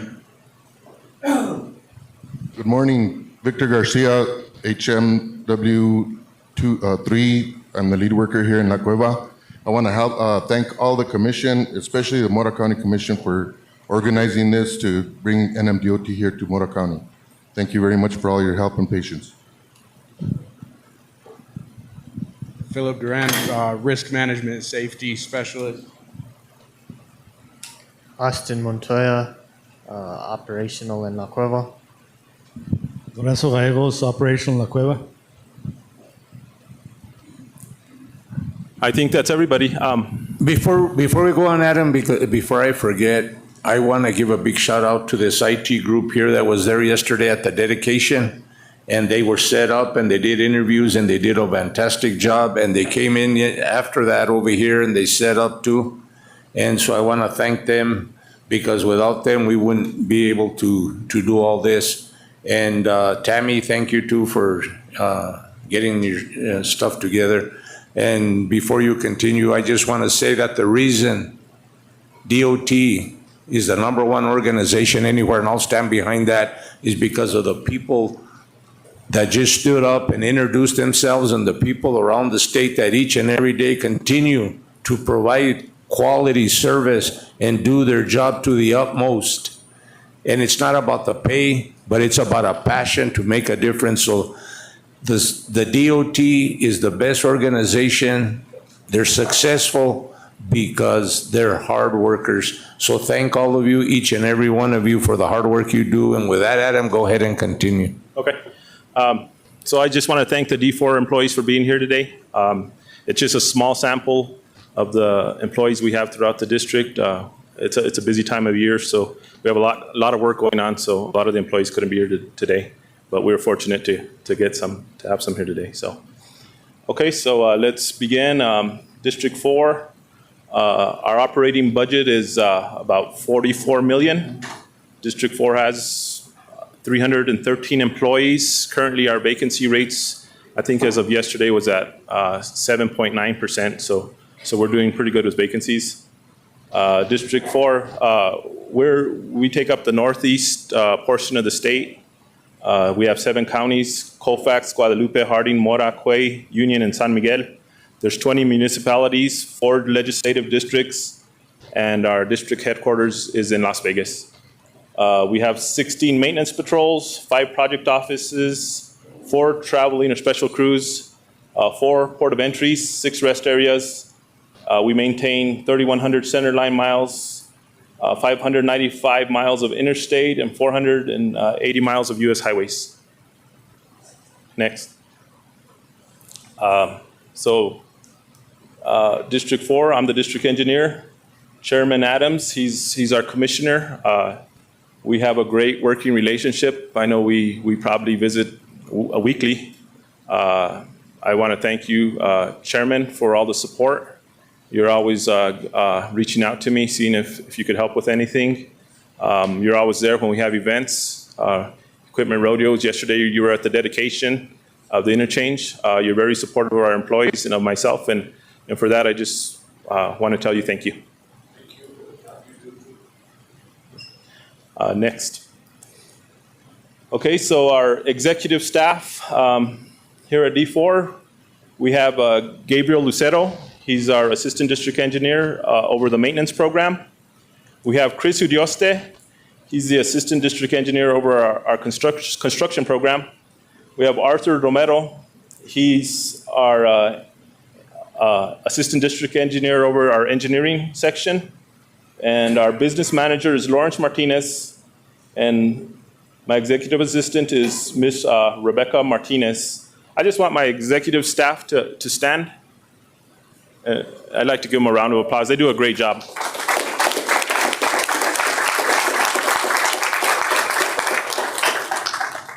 Thank you guys for everything you do. I know Chairman said if you guys have any questions, you could ask us questions. These guys are available also. If you want some answers, you could ask me questions. If you want the right answers, you ask these guys. These guys do a great job. We're well represented in Mora because Arthur and Lawrence are both Mora Rangers. They graduated from Mora High School and they have roots here. Gabe and Chris and Rebecca, they're from the Las Vegas area. So our whole staff is local. Myself, I'm from Las Vegas. Although Mr. John T. Romero, ex-NMDOT employee, he has adopted me as a resident of Mora. My dad's from Mora, and I have family here, so he tells everybody I'm from Mora. So I don't know if that's a good thing or a bad thing. Right, Mr. Romero? With that, let's go to the next slide. Okay, so here's a glimpse of some of the training that's taken place within the last year. This isn't all of it. This is some that we just wanted to highlight. We've had training that all employees have to attend, like the CPR and defensive driving, and then there's training that's specific to the job you're in. The construction section, they there's training for them, drill shaft, seating training. Our maintenance guys, they have traffic control, flagging classes. We do have a lot of training going on. This is a small sample of what we have, but let's go to the next slide. So now let's talk about our legislative funding. In 2025, we received $15 million in capital outlay and $18.5 million in House Bill 2.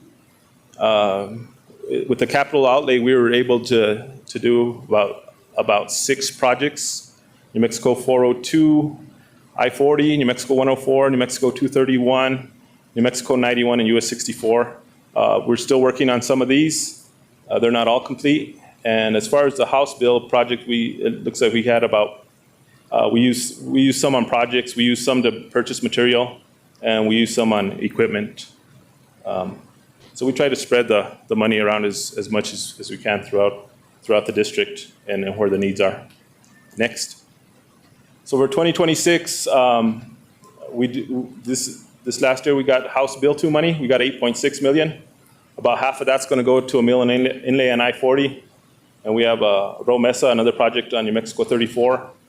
And we have a project on US 84, another one on New Mexico 63. Next. Okay, so we have some significant investment needs. These are projects that we need. We're working on getting funding for them. We have a couple of bridges on New Mexico 419. They were damaged bridges. They were damaged due to a flood. We have detours detours in place, and the residents in that area, they're able to get through. But eventually, we need to get those bridges replaced. We have an I-40 project in Montoya. We have a lot of I-40 projects, to tell you the truth. It needs a lot of work, and we've been designing a lot of projects for I-40. We have another project, I-25 from Road to Glorieta. Business Loop in Las Vegas, that's Grand Avenue. That's the next phase of Grand Avenue. We're looking at a business loop in Springer, a reconstruction through the town of Springer. And then we're looking at US 54 from Tucumcari to the Texas state line. We need to do some safety improvements in there. It's a 2-lane road, and we're going to get a study underway there. So next. Construction operations. Next. Some of the major completed construction projects that I have listed here today. We have a project on I-25. We have actually 3 projects on I-25, roadway rehabs, and it looks like some bridge work. We also have a completed project on I-40. We have a bridge on New Mexico 129, US 64. We had a mill and overlay, and we had another roadway and bridge rehab on US 54. Next. Currently, we have some ongoing projects, construction projects. We have on New Mexico 39, we have about a 5-mile project near Logan that we're working on. We have 2 projects on I-40 going on right now. We have a project on US 64, that's the Palo Flechado Pass. 434, we have the widening project north of Coyote Creek. We have another project on 104, mile marker 5 to 13. And we have a bridge replacement on New Mexico 63 up in Pecos Canyon. Next.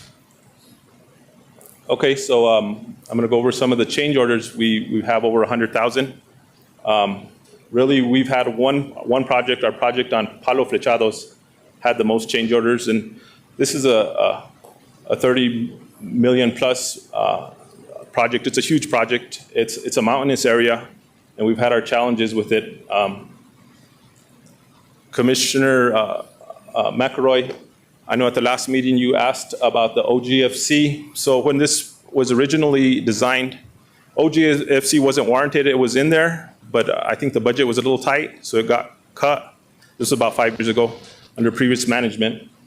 So now that we're 5 years later, we looked at this project, and being that it's mountainous and all, we thought we'd add the OGFC back in just to enhance the safety. So we did get that change order approved. It will have OGFC, and it'll be a safer project. A lot of these change orders on this Palo Flechado are to enhance safety. Another one on there, we have, we have a lot of gabion baskets out there. Some of them are behind guardrail, which are protected, and there's some that don't need to be behind guardrail because they're out of the clear zone. But being that it's a mountainous area, we have cars that slide off in the winter. They pinch these gabion baskets, and it turns into a maintenance issue with us because the rocks slide out, and it's hard to get those rocks back. So we're going to be shooting some shotcrete on some of these areas. It'll make those gabion baskets more rigid, and the rocks won't fall out. They won't fall on the road. And it won't be a maintenance issue for our guys. We have some other guardrail. We've had a lot of guardrail hits on there. We had to extend some of the guardrail, and then we had to replace a lot of the guardrail. We added fence. At the time when they designed it, the fence was in good shape, but we had some floods and that wiped out our fencing, so we did add fencing to this project. So yeah, Palo Flechado, it's a mountainous area. It's a very dangerous pass. And right now, that project is coming out really nice. We're hoping to have it completed with OGFC in the spring, but it's going to be a lot safer than what it was before. We also have about 3 change orders on I-25. That's Raton Pass, another mountainous area. Slope protection, they're related to slope protection, and some to resetting concrete wall barrier. And the other ones are on I-40. We had to add additional under drains on a project, and then on one of the projects we had to recoat structures. So everything's been approved on those. So if we go to the next slide. Okay, so maintenance operations. Next. So for fiscal year 25, we did get some contract maintenance for 4.4 million. 4.4 million we tried. So when we get amounts like 4.4 million, we try to spread it out. We do a lot of smaller projects. 4.4 is not a huge amount. If it was in our bank account, it would be, but for our maintenance operations, it's not a huge amount. So we try to spread it out with smaller projects, and there's a listing of different projects we did to use up that 4.4 million. Next. Same for fiscal year 26. This year, this is our plan. We do have the 4.8, and we've broken it down, and we'll get some work going here soon. One thing I do want to tell the people from Mora is New Mexico 434. That project, the contractor has mobilized. They've run into some problems. They're hoping to start any day. We will be doing a Nova chip, an overlay from Mora all the way to Coyote Creek. I believe it's 17 miles. Brazier Asphalt will be doing that work. They think they could get it done between 2 to 4 weeks. We just need them to get started. They had some issues with permitting. They brought a hot mix plant into Las Vegas area. They had some issues with permitting with the county, but that got all straightened out. So they have everything good to go, but they've been having problems with the hot mix plant, and they were going to start yesterday, and some valves blew out, so they had to order some new valves. So hopefully any day now we'll see that project started. Let me just ask you a question. Is there a weather working days time frame on that project? Because I've been hearing that they're going to start for the last 6 weeks. Yeah, these ones are a little bit different because it's contract maintenance. Once they get started, like I say, they think it'll be 2 to 4 weeks. But I forgot how many days we gave them. We gave them so many days to complete it. But yeah, they've run into some problems. That money has rolled over, so we're tied to them at this point. We can't even bring another contractor in to finish that work. But they are here. They're mobilized. I talked to them this morning. I said, "Hey man, we're having a commission meeting in Mora. It'd be nice if you guys would have completed the project for them." And Marty did apologize. He said, "We're trying as hard as we can." And the only reason I asked because I had told the people of Mora that we were doing 434 last year. We ran into the problems with the permit. The contractor ran into problems with permitting, and that put us a year behind, actually. Yes. And then we were supposed to get going in April, and here we are already almost to get into August, and yes, we're all dressed up and nowhere to go. Yeah. So hopefully soon. We'll cross our fingers. We're working with them. We're calling them daily. They're waiting for those valves, is what they told me this morning. And also, we'll have a second project, an overlay on I-25 in Mora County coming up. Right after that project, they're going to overlay north of Watros. There's a rough stretch of I-25, approximately 5 or 6 miles or so. They will be overlaying that section also. So hopefully that hot plant gets going, and if it gets going, we could use them on other projects because they'll be in the area. Next. So some of the maintenance accomplishments that we did last year, we did a lot of patching. As you see, we did almost $1 million in blade patching, $1 million in pothole patching, litter pickup, $725,000, vegetation management mowing, herbicide, we did almost $500,000. Chip seal was about $2.5 million. We did 214 lane miles, and snow removal last year was $4.6 million. So this just goes to show how busy our crews are out there when we're spending this kind of money on our roads. It took a lot of manpower to do this. Next. Next, we'll go to engineering support. AJ Arthur Romero's section.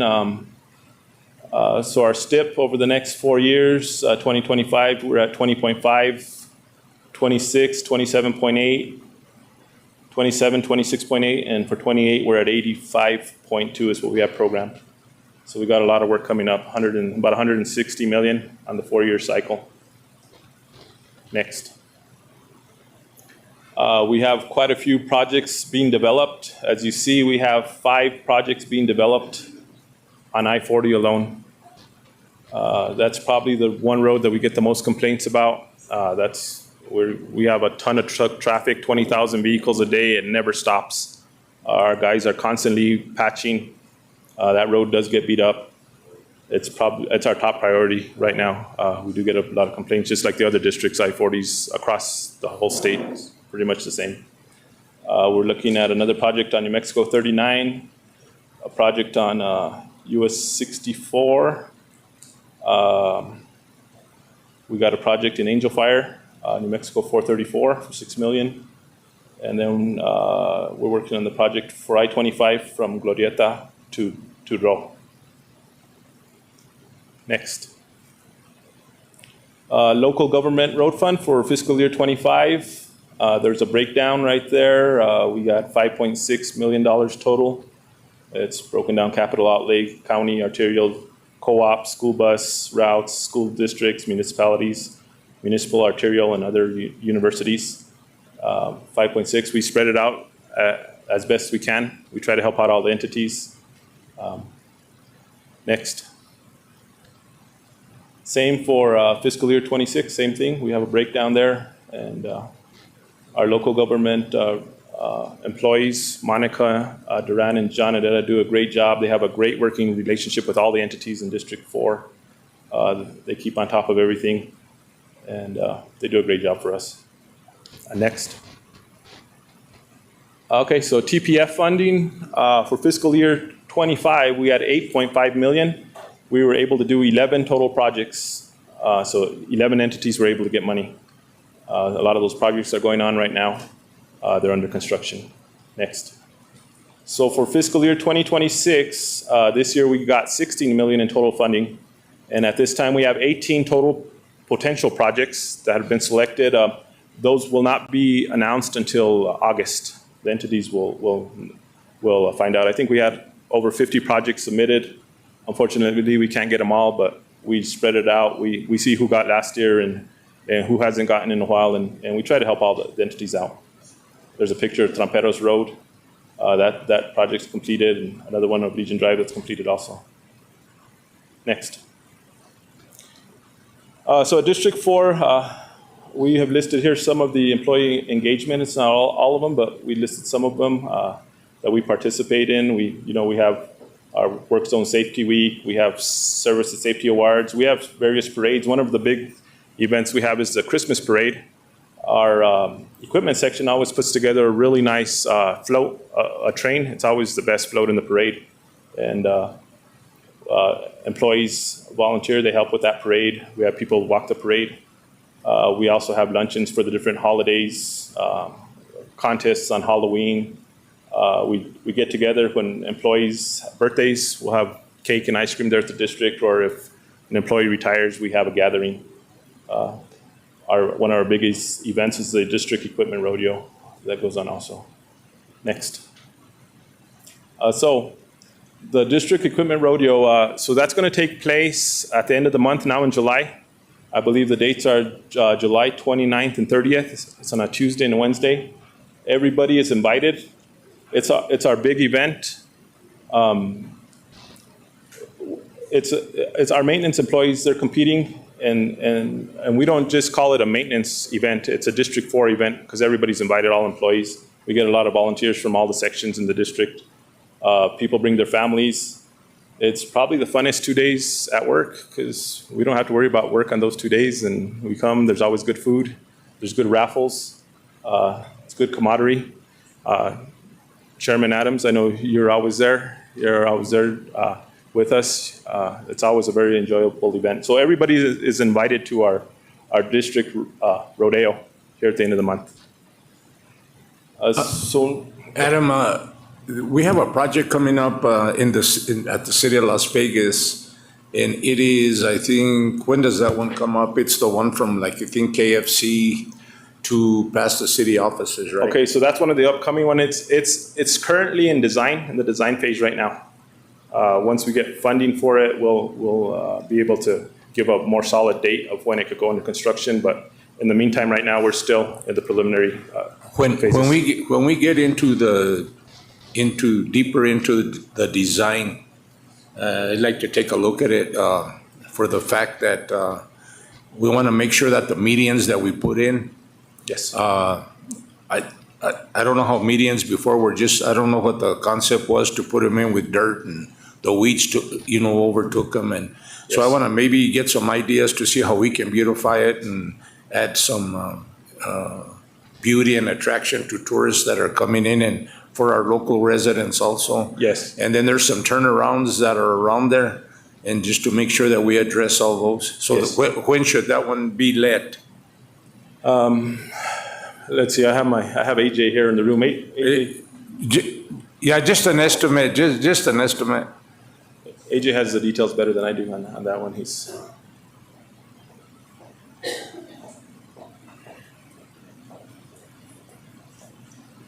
Good morning, Commission. I just wanted to, Commission Chairman Adams, that particular project on Grab Avenue in Las Vegas is currently under the study phase.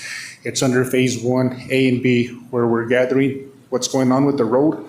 And phase 1B is basically evaluating the alternatives to select a preferred alternative. It's just a run-of-the-mill study, but we exactly identify what you're talking about. Most of the issues out there at the quick stop, the Better Stop gas station, where you don't have a left turn lane and people partially block the inside lane. So you have a kind of a stoppage to traffic here and there, especially particularly on high volume, like rush hour.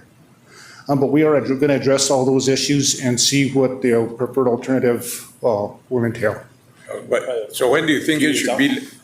I'm thinking we don't have any funding for construction. We're only funded for design, but that's next on the list to put as soon as we have a good estimate. It could be as early as next year. No. Well, I'm thinking, yeah, if in a perfect scenario, as early as next year or the year after, depending on when the funding best fits. Okay. Thank you. Thank you. Appreciate it. Yes, sir. Thank you, AJ. It's always nice to have assistants that are smarter than you. They make your life easier. So I appreciate the assistant district engineers. So with that, let's go on next to employee recognition. It's not thank you yet, but we're going to do employee recognition. We're going to recognize some awesome employees that we have at District 4. We have a lot of talented employees. So for our Employee of the Year for last year is Miss Veronica Lovato Lerma.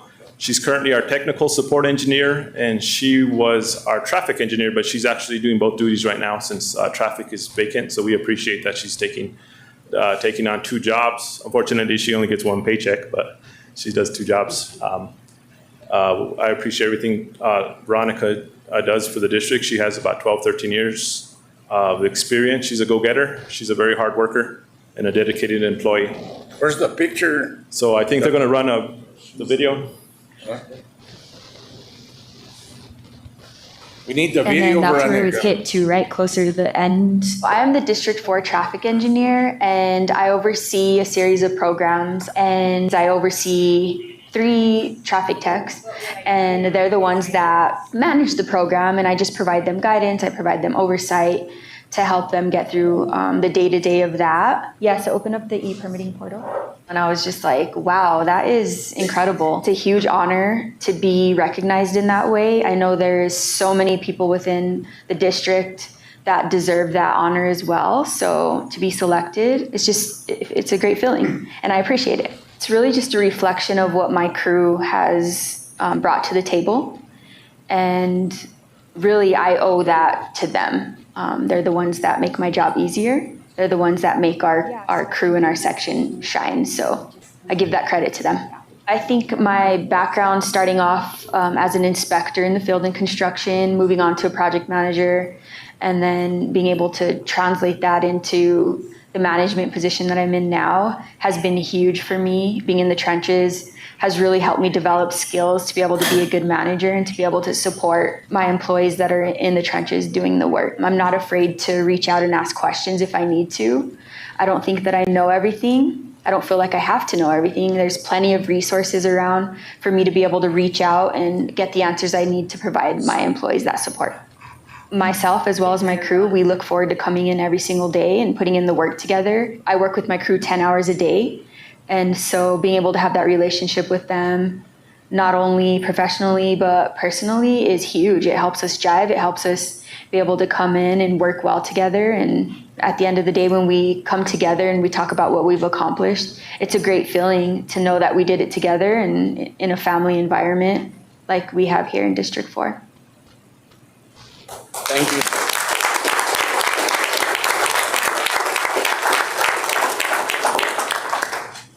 Good job, Veronica. And she also played basketball for Highlands University, right, Veronica? That's correct. There you go.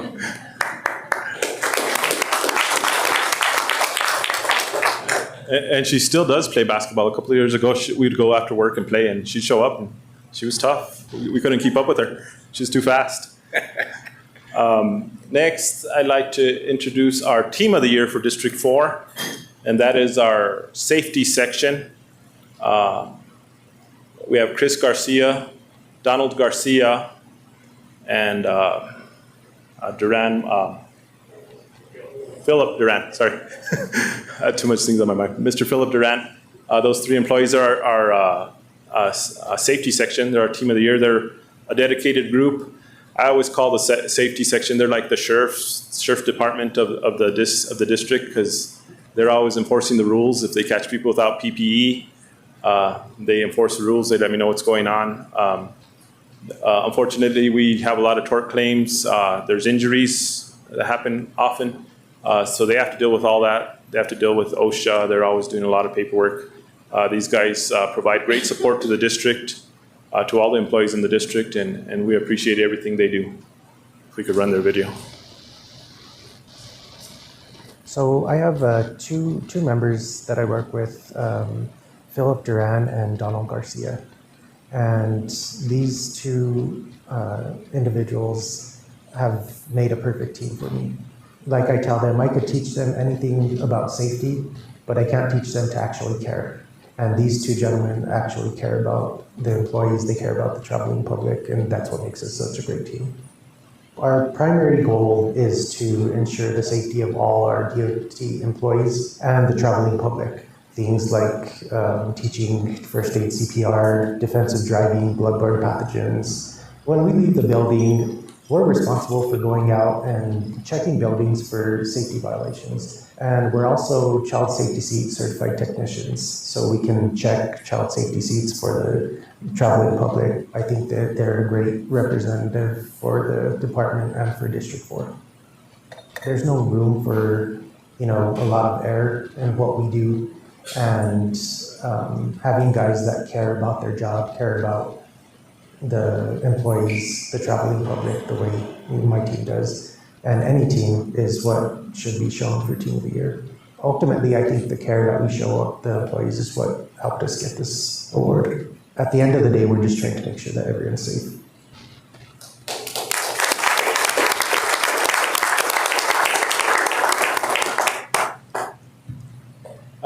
So now I'd like to introduce our Patrol of the Year at District 4. Our Patrol of the Year is the San Juan Patrol. The San Juan Patrol, so that's the patrol that borders Texas. They have a lot of responsibility. They have I-40. We're always out there. The trucks don't slow down for our guys.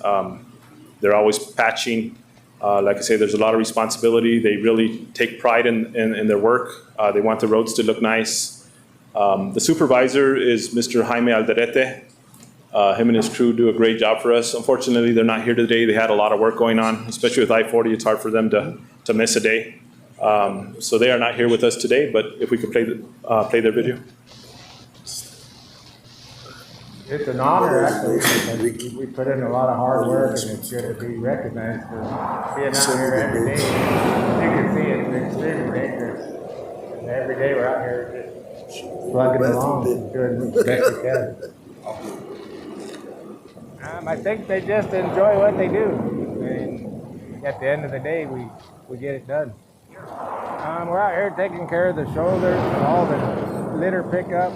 We have a lot of potholes, but I'm out here and I'm helping. If I have a tool in my hand and one of them isn't doing anything, they will come and take that tool from me. A lot of times I will give them their directions in the morning and they'll take care of it throughout the day. Like I can't congratulate these guys enough. They're here every day. You know, this is summer, winter, snow removal, they're always here.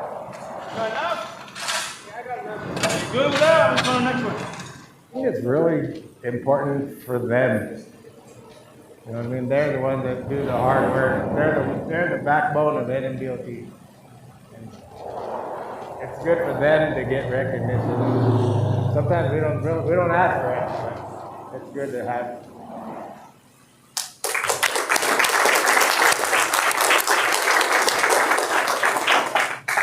Good job to the San Juan Patrol. So as you see, I'm very blessed to work with some awesome co-workers here at District 4. We have some awesome workers that do a great job. So with that, that's the end of my presentation. If anyone has any questions, I'm here. If not, you could ask me after the meeting or ask any of our staff. Is there any questions from anyone or anybody for our District Engineer Adam Romero before he leaves his presentation? Fellow commissioners. Yes, sir, Mr. Trujillo. Heavy on the mister. First of all, thank you, Adam, for all you do for Mora. Thank you for the patrol, and all the special police, everyone that's involved with Mora. Yes, sir. I got 4 items of concern. And 3 of them are on State Road 94. One of them is State Road 518 by Holman. Yes. Any plans for them? Yes, we're working on design plans for those areas for the flooding areas you're asking? Yes. Yes, we are working on getting some design plans out. We don't have the funding for those projects, but once we get them designed, we'll find some funding and we will have future projects at those areas. And we also, on 434 also, we have some flooding areas that we're working on also. And thank you, Adam, again. Thanks the commission, my buddy Walter, and everyone that's involved with helping Mora County. Without you guys, we couldn't do things around here. Yes. But thanks a lot. And yeah, them 4 items that I mentioned scare the hell out of me when it rains. So yes. Thanks a lot. Before the fires, we never had issues at those areas, and now we have new areas that all of a sudden we have flooding, and it's even been changing over the last few years. So we're doing drainage studies, and we have to do a lot of studies before we figure out what needs to be done out there. So you've probably seen people out there surveying and doing different work out there. But yes, it's on our radar. And we appreciate you, Mr. Commissioner Trujillo. Trujillo, we go way back. You're always very supportive to us, and you always let me know if you have a need here in Mora County. You send me a text message, and we try to help you with whatever we can. And we appreciate the partnership with Mora County and with District 4. Thank you for always answering my calls. I know sometimes you probably say, oh, there's George again. Yeah. No, I always No, I hey. answer everybody's call. Hey, no, that's what I say. Well, I was Just with you when you kidding. slammed the phone on the floor when he called. No, I'm just kidding. Yes, sir, Commissioner. Trujillo. I just want to thank everybody for that project in Fronteros. That really stayed nice. I want to thank you, Commissioner Adams. I want to thank all the DOT. I want to thank all the people that were involved in that project. If you guys ever have a chance, take a drive down there. The feedback from the residents is all positive. They're very happy, and I just want to thank you all. Yeah, so we're going to coordinate a ribbon cutting down there with the county eventually. I think on that project, we worked with the, Veronica was there, and we worked on that project, and I think we're gonna be doing a record, I mean, not a record, ribbon cutting pretty soon, but that, I think the money that came in for that project, and unless I'm mistaken, is the first money that you guys had gotten that were qualified for under the local government road fund. Is that right, John? And so now you guys know that you have a resource in us to continue to do projects, to continue to get work done that you don't have the funding for out of your own money. And that's what we're here for, is to see where we can help. And so we have that one, and I know you have the El Alto project that's almost getting complete too. So once those are complete, then we can start with some new funding, hopefully. Thank you. Yeah. With that, Chairman, Commissioners, Deputy. Just a shout out to your whole district, to all your employees, to you, and to everybody for the job they do, and thank you. And I'm very proud to be not only from DOT, but from District 4. So I'll always be a District 4 guy, although I champion for the whole state. So thank you, and thank you for your presentation. With that, we're going to take a 5-minute break, let everybody stretch, get burritos, get whatever, and we're going to continue from this point on. It should be a very short agenda. Thank you.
We're going to go ahead and resume the meeting. Next on the agenda, we have Secretary Mo giving the cabinet report.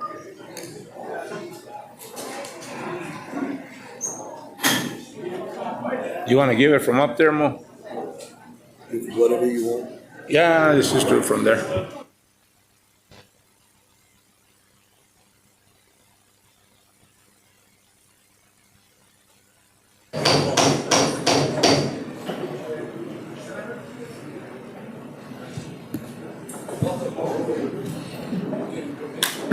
Thank you. Everybody left, they found out I'm talking, so.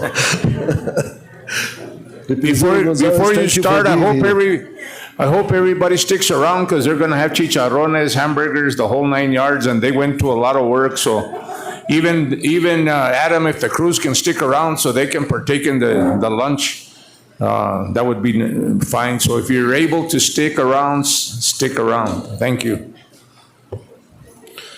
Thank you, Mr. Chair, Commissioners. My name is Mo Mobed. I'm the Deputy Secretary for New Mexico DOT.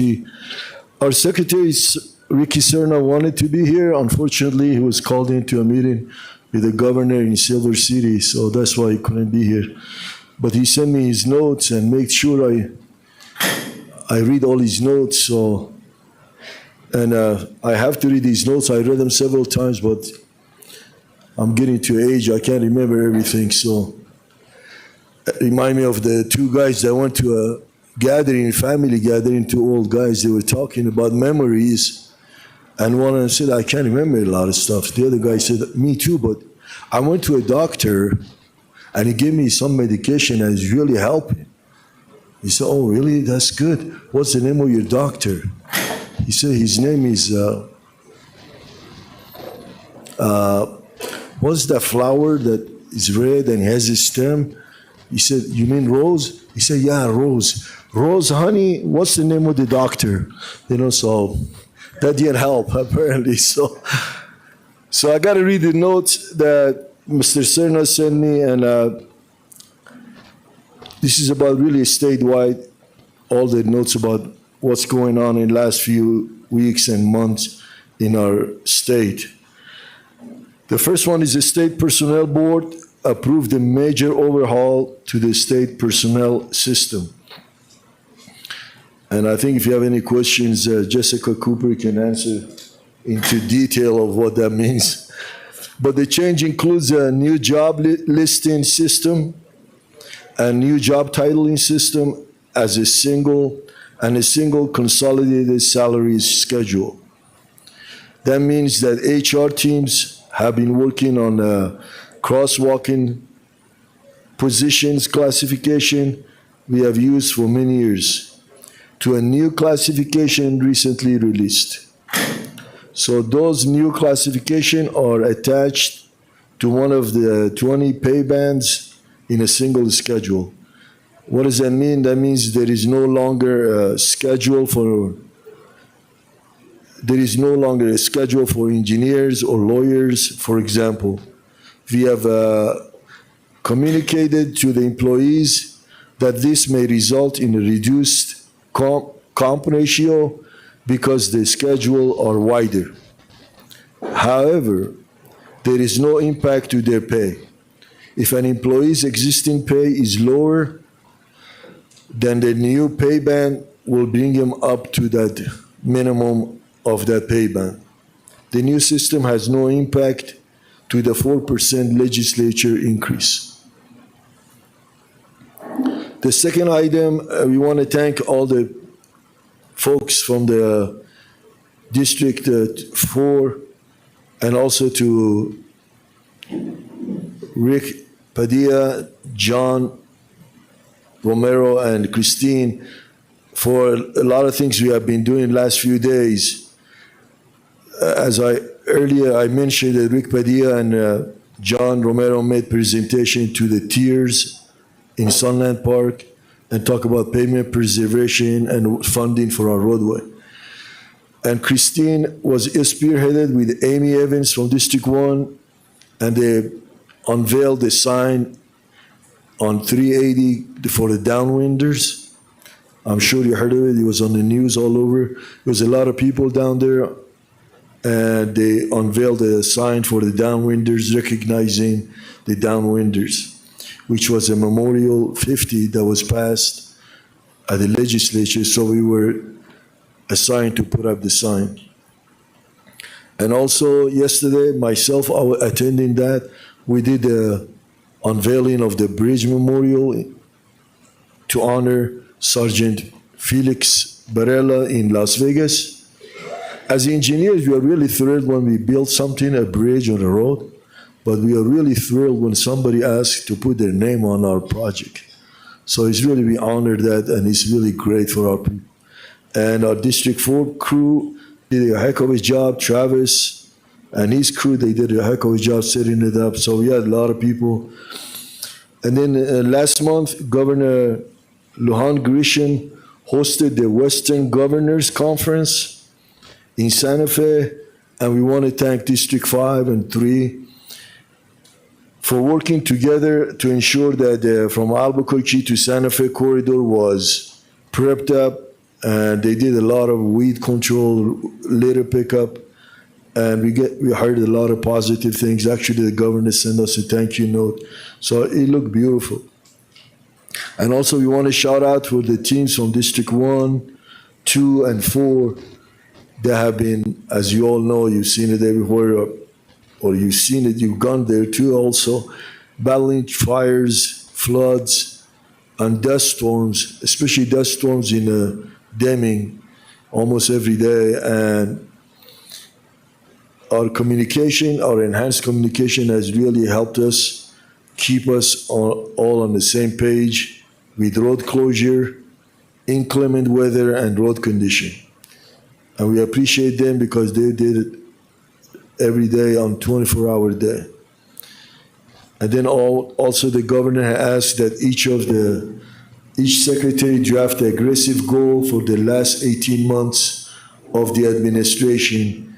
We personally did these goals for the cabinet meeting a couple of weeks ago for the NMDOT, and those are the priorities for us. Significantly reduce our national ranking of pedestrian fatality. As you know, our pedestrian fatality is #1 in the United States. And also increase annual and national ranking on road and pavement condition. And our folks did a presentation yesterday, and the plans is how to raise our pavement condition rating by more preventive maintenance and pavement preservation. And also secure legislative approval to place speed cameras in construction zone. Again, we have a lot of folks that we are losing in construction zone because people are speeding through our zones. We are hoping this year the legislature would pass that bill. And then lead the state in conversion of, we are doing 700 vehicles with gas vehicle, we're taking them out of commission and putting them 700 electric vehicles. So, and then also one of the things we are doing is we are implementing industry credential pipeline program, which is a training. Right now we have 16 students going through that training, which we're paying them for $15.95 an hour for 10 weeks, 40 hours a week, and we're paying them to train them so they can get their certification, CDL certification class A, and also 101 and 201. And these students come from Santa Fe, Estancia, Albuquerque, Artesia, Hobbs, Carlsbad. And they all go into Albuquerque. Those who have homes in Albuquerque, we don't, but those who don't, we provide them housing while they go into school. And the class is at the New Mexico DOT District 3 in the backyard in the District 3, and they teaching them how to operate all the equipment. And that's basically all the road we have, and thank you very much. And if you have any questions, we have all the district engineer who can answer detail about any of the flooding response that you have heard. Thank you. Being that there's an upcoming legislative session tentatively, and I would ask Representative that if we do get one, that on the agenda, we could get our funding back on there, because we're operating now with funds from last year, and as soon as those funds run out, we're gonna be dead in the water. And what's more important about those projects is that with the escalating costs of materials, oils, and then now every week there's tariffs on this and on that.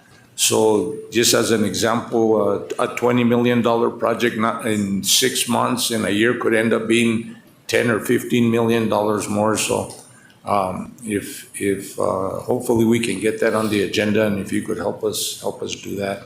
And the only other thing, a comment I wanted to make, I'll turn it over to the commissioners, is I just want to say that mowing is very important. And there's areas and secondary roads where it's high, and that leads to fires too.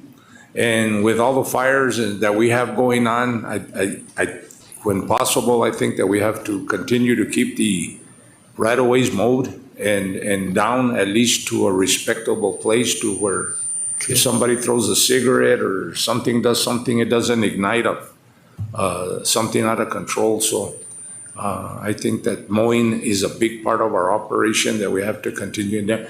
And I want to commend the crews for coming in here.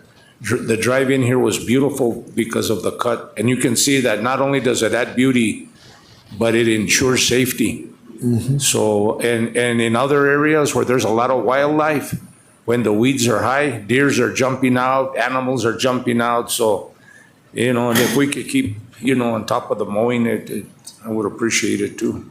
Is there any questions from fellow commissioners?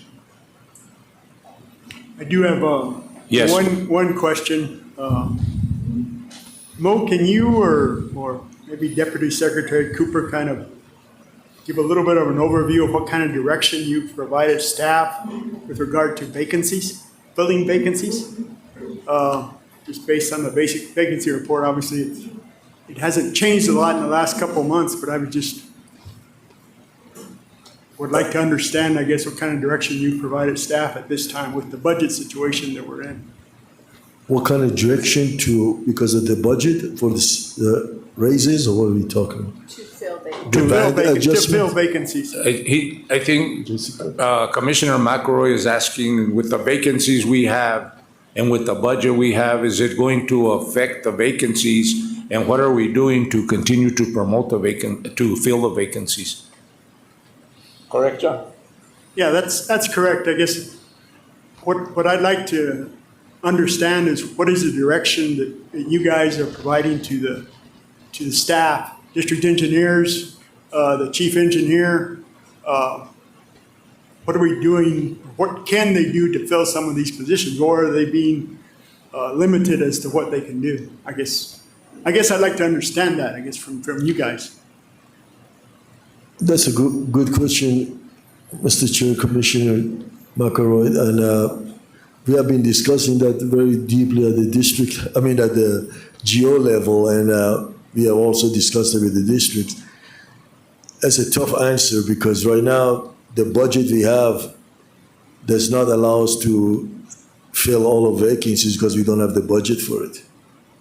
And I don't know if Jessica wants to add any more. And Mallory has the budget on her pocket, so to me, it's a really so many prongs answers to that. Go ahead, Jessica. Yeah, good morning, Chairman Adams and Commissioner McElroy. So the plan moving forward is for our Administrative Services Director, Mallory Manzanares, to come up with a payroll and overtime budget for districts and divisions that they will have to operate within.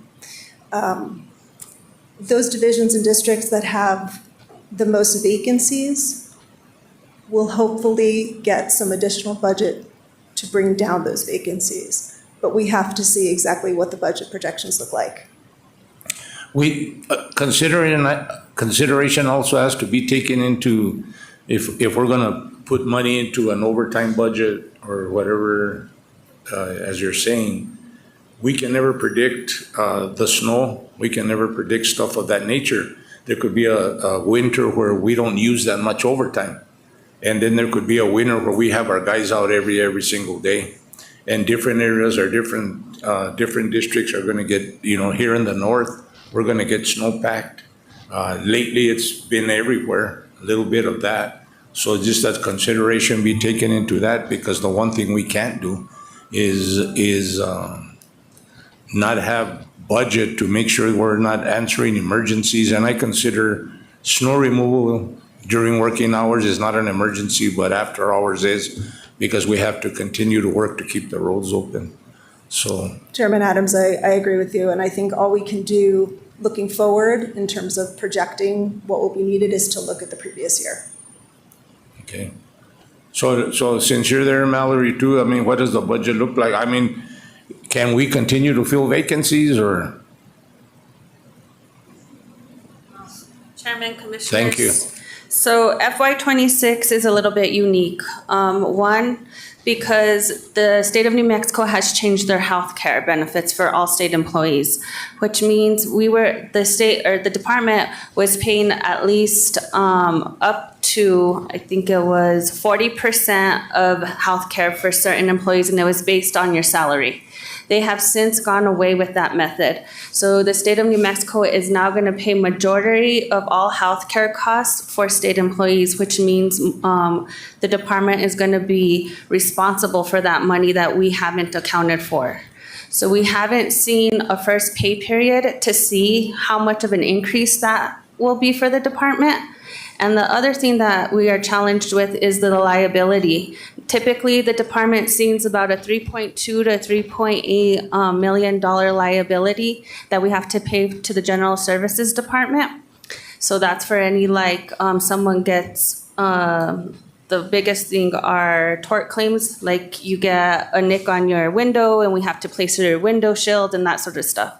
So normally it's about $3.2 to $3.8 million a year. This year, we are being told it's going to be an additional $3 million that will impact our payroll budget.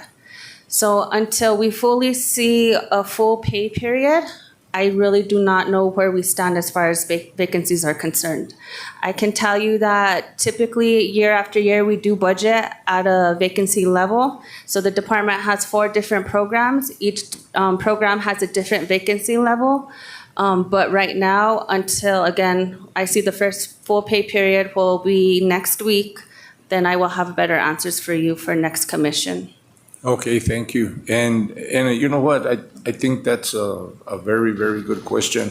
And if we have to, I wouldn't mind having a special meeting to discuss that, because, I mean, if it's of great impact, then we have to see where we go from there. And I know you're already in discussions about it, but it could have a deep impact. Right, and the other efforts that we're trying to make is leverage our federal funds. We do have some personnel that are paid 80% of their time with federal funds, but we're trying to use more personnel. So this will be all of Dave Quintana's group. So majority of all the engineers, we're gonna start kicking off that program in the upcoming, I don't know if we're gonna wait until the new federal fiscal year to see. But we're going to start leveraging federal funds to compensate for payroll as well, and then that would save us for state cash. Okay. I know there's a request on the agenda for a special meeting, and when we get to that, we'll do it. But if whatever the commission decides on that special meeting, maybe you can have a report for us, because that first pay period would have hit. So absolutely, it could be to include that. Yes, absolutely. Okay, thank you. Thank you. Mr. Chair, I want to make sure that, as always, we have always leave money behind for the snow removal and everything. So we have the budget. We always account for money set aside for the emergencies and the snow removal. Yeah, I understand that, but, and tell me if I'm wrong, Mallory, but we hit a downfall more than what we usually do right before the fiscal year hit now. We were like on safe mode. And so we coasted into this fiscal year. So we're not starting off with the safety net that we had before, correct? Correct, that's right. We just concluded our or we're at the end of our FY '25. So now in August, I'll actually see how much of a savings we saved in FY '25 because the last date to make any payments for FY '25 is July 29th. So it'll show me what kind of cash position will be for FY '26. And if we do have available cash, then we can take it out through bars and we can put it on projects if needed or towards salaries or however the commission seems fit. Okay, thank you, appreciate it. Mo, I'm gonna skip real quick the agenda, if you wanna give the report on the change orders, and then I'll go back to Mark. Is that all right, Mark? Because I want you to stay around for the chicharrones. Very good. So you wanna give that report? You right now?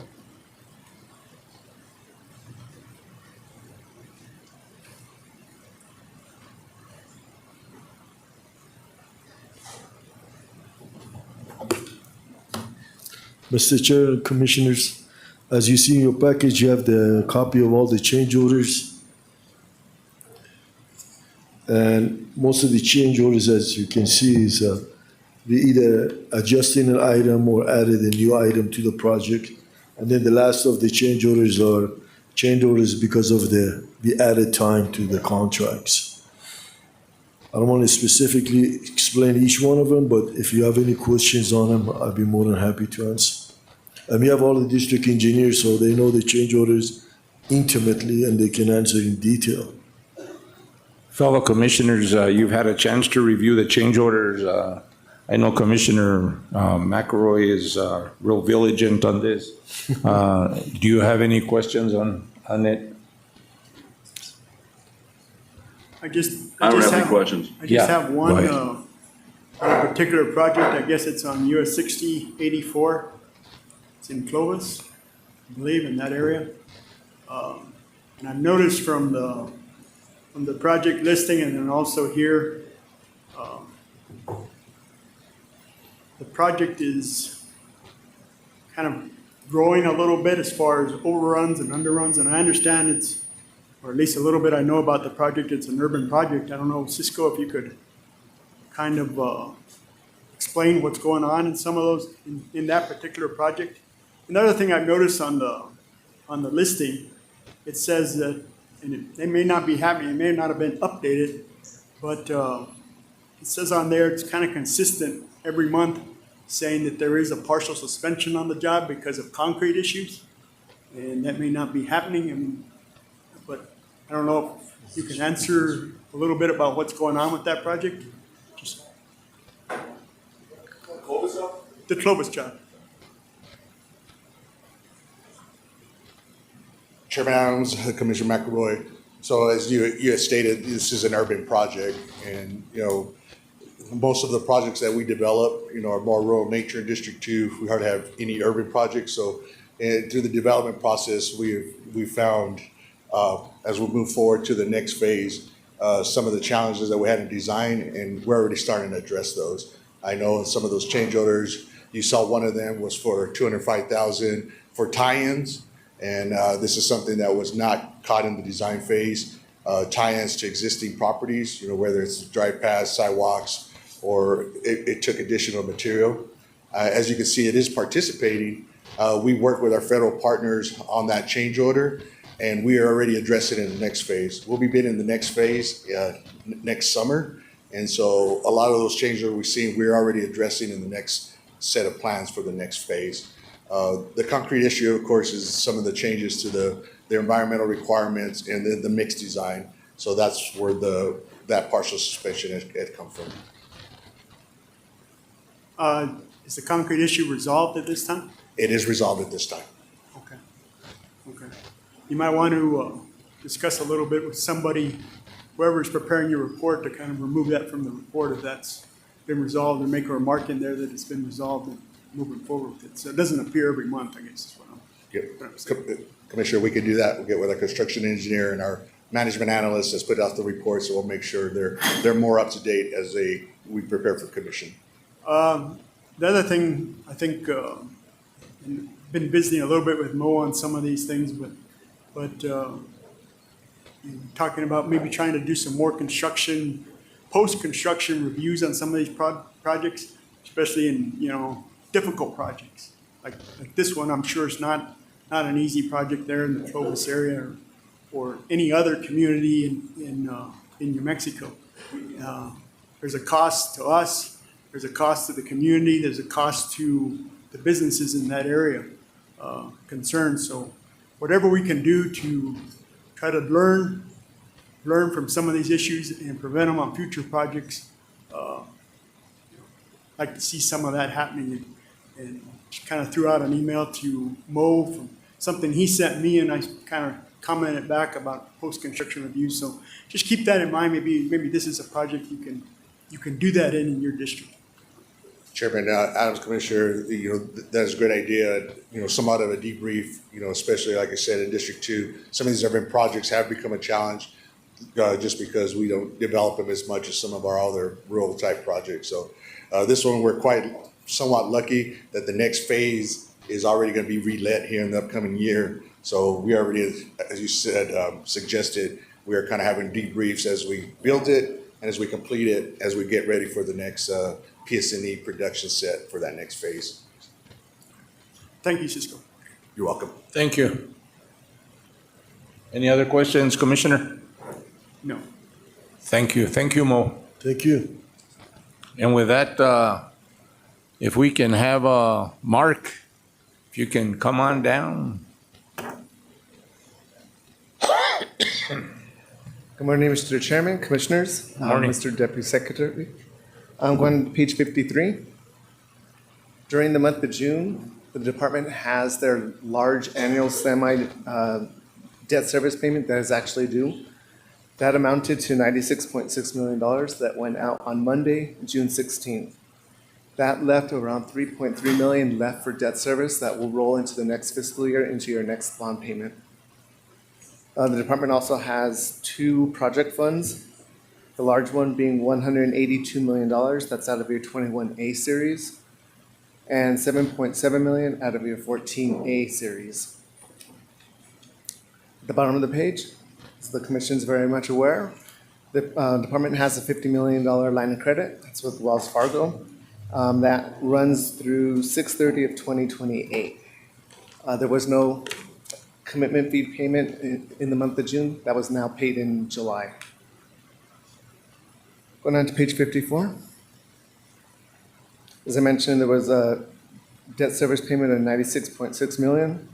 This will show the breakdown of principal being $82.1 million and interest being $14.5 million. If you add your December 15th payment, which was an interest only of $14.2, total annual debt service was $110.8 million.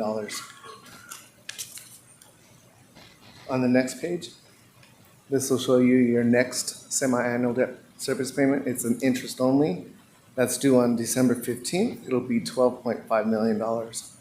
You'll notice there is nothing due on the 2028. The final maturity was this last payment. That series is now matured. That leaves 4 bond series with outstanding debt, totaling $498 million. Finally, on the last page, this will show how short the department's portfolio really is. Everything will be paid off in 6 years, with your debt service, annual debt service, right at around $111 million a year, with the exception being in 2027, which is around $122 million. With that, let's stand for any questions. So, as I always ask you, Mark, everything looks good. In today's world, everything's fluctuating left and right, and so. As far as the markets, yes, it's up and down all over the place. Yes. But your guys' portfolio is all fixed. It's a great portfolio. And you're happy with it? Very much. Okay. Any questions from fellow commissioners? With that, Mark, we always thank you and appreciate you. Thank you. We're going to go on now to the Village of Las Lunas request for state infrastructure bank loan. Good morning, Chairman and morning. Commissioners. Good morning. All right, I have my joke.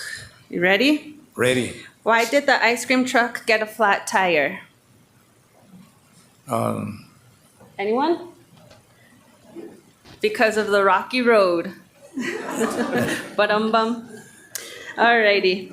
I'm here, and along with Dave Quintana, we're going to talk to you about the State Infrastructure Bank. It is also known as the SIB Fund, and this is just informational only, okay? So the State Infrastructure Bank, if you want to turn the slide for me, it was created by the National Highway System Designation Act in 1995, which it authorized the SIB loan, or it was a pilot program that provided loans to private and public entities so that they can apply for money to improve highway construction and transit capital projects. In May of 1999, the state of New Mexico adopted the rule. This fund receives monthly revenues from interest, and the department encourages public entities and private entities to apply for this loan in order to invest in transportation systems, including facilities that contribute to multimodal and intermodal transportation. And the rule is specific and has processes and conditions that need to be followed. On the next page, it goes into who qualifies. So who can apply for this loan? The loan can be applied for by a public entity such as a political subdivision, a state agency, board, commissions, regional transit boards, and port authorities. And what projects qualify? So publicly dedicated roads that need construction qualify for this application, or if you have infrastructure facility projects are eligible. And then lastly, a loan must go through a public entity to be pledged and paid back with public funds. So what type of projects can be applied for this? Typically, we see any type of project that already qualifies for federal funding, but it is not just limited to that. You can also see a project that has any planning, development, maintenance, or operational activities that need to be done. And then lastly, one of the conditions is that the project needs to be put in the state transportation infrastructure plan known as the ESTIP. On the next page, there are general policies. So typically the entity will provide an application to the department. The actions must be in accordance with federal and state rules and regulations. The terms for repaying back the loan cannot exceed 15 years. And if both parties agree, we have to come into an executed agreement. So now what's the process? So an eligible entity will submit an application to the department, which typically comes to the legal division and myself. The application includes an overview and a detail of the project description, the total cost, the intended use of the requested funds, required financial assistance, any collateral or security pledges, and why the project is needed. They'll have to give any preliminary design studies if the project requires it. They'll also have to submit a financial feasibility study, and this primarily just shows the department what the entity's cash is at and what revenues are pledging to repay back the loan. On the next page, it continues. They also have to provide any impact studies. So if the project is dealing with environmental, they'll have to provide that. They will have to get written approval from the governing body that they have authorized them to apply for the loan and repay back the loan. And also the secretary may waive any submission of certain items, or he or she may ask for more relevant information that it pertains to the loan application. So that's basically what the process entails. Next slide. This goes to what is the responsibility of the commission. So once the secretary gets the application and it's analyzed, he or she will then recommend the loan application to the commission. The loan, when we come to commission, you guys will see what the project is, who the entity is, what the interest rate will be, what the repayment and terms and conditions are going to be. All that will be given up to you guys up front. You guys will then review the information, and then you guys will have final approval. Whether you approve or disapprove, it needs to be done in a formal setting, so it will have to be done during a commission meeting. Okay? And then lastly, or not my part, this is where we're at with the state infrastructure fund. So we receive about $35,000 a month in interest. We currently have about $14.5 million available for anyone to apply for this loan. Right now, we have one outstanding loan, and that was given to Rio Metro in April of 2019. The loan request was $10.9 million. The interest that they were going to pay back, it was at a 1% rate, which is about $1.1 million. And they do pay the department back annually every July, $786,000. Their loan will be paid off by July of 2036. So right now, if we did receive one application, and that application was given to us by the Village of Los Lunas. I received it 2 weeks ago. So we're in the process with reviewing the application, making sure that the project and the financial feasibility is good to go before we make our recommendation to the secretary. The next page, I will have, Dave Quintana will talk about the village, oh, sorry, go back one. The Village of Los Lunas, their application and what the project entails, and then we can stand for questions. Thank you, Mallory. So Mallory put the presentation together, so this is kind of the first time I'm looking at it, but no, I'm just kidding. Village of Los Lunas, as Mallory let you all know, Mr. Chair, members of the commission, the project is a brand new river crossing. It's a highway that's connecting I-25 to New Mexico 47. This is going to include a new bridge over the Rio Grande. It will be the longest spanned bridge over the in the state once completed, even longer than the gorge. The project was conceived back in the 90s as Los Lunas started to increase or see significant increase in growth that has only continued over the years. The project went through some study phases and completed their final design phase last summer. The project successfully received some federal grant funding. They have put in local funding as well and cobbled together some other colors of money. And the last bit was for the SIB loan. So the proposed construction, again, is for a brand new interchange on I-25. It's going to be a 1.6 miles south. Wait, let's keep it on that one real quick. So it's 1.6 miles south of the existing New Mexico 6 interchange. It's going to have, like I said, it's a new connecting road from I-25 to New Mexico 47. This will alleviate traffic congestion on New Mexico 6. And again, it'll address increased travel demands for the high growth rate area in Los Lunas. Next slide, please. All right, so project status, I kind of went over it a little bit. The project was advertised. We had to, the loan or the grant application and the proceeds required that the project, the grant fundings get obligated last federal fiscal year. So this project went out, received approval to obligate the funding last August. It was awarded to El Terrero Construction after they successfully received or submitted their low bid back in December. The total cost of the project is $172 million. We have a pre-construction meeting scheduled for yesterday, actually. Or that's today, huh? Yeah, yesterday. Okay.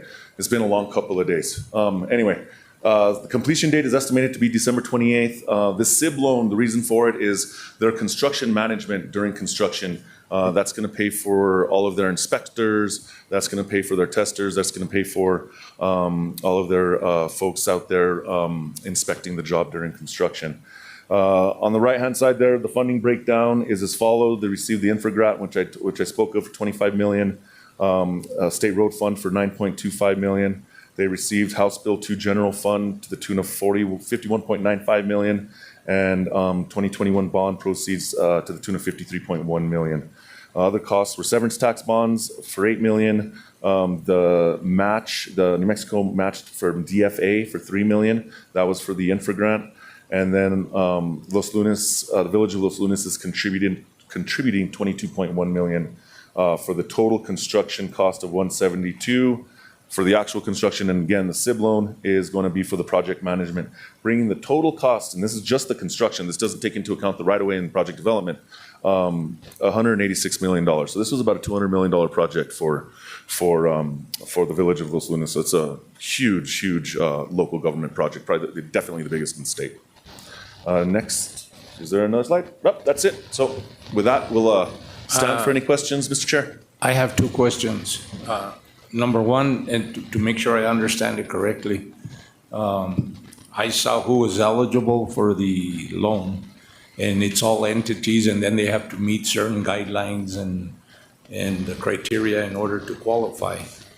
And so is this loan advertised, or do they apply? I mean, does every entity know that this program is available? Chairman, I'm not, I mean, it's on, we do advertise it, maybe not as often as we probably should, but it has been around since 1999. So, and we've given out, since I've been in this position, 4 different loans to 4 different entities. And Mr. Chair, if I might add, my suspicion is that, when an entity is realizing that there's a gap in funding, that at that point in time, they're led to this trough of potential funding. At least that's how Los Lunas came about. And the reason I asked that is because there was only one entity that applied, and maybe there was only one entity that qualified. But I'm just wanting to know if it's getting out to everybody. Secondly, my second question is, what happens if they default on payment?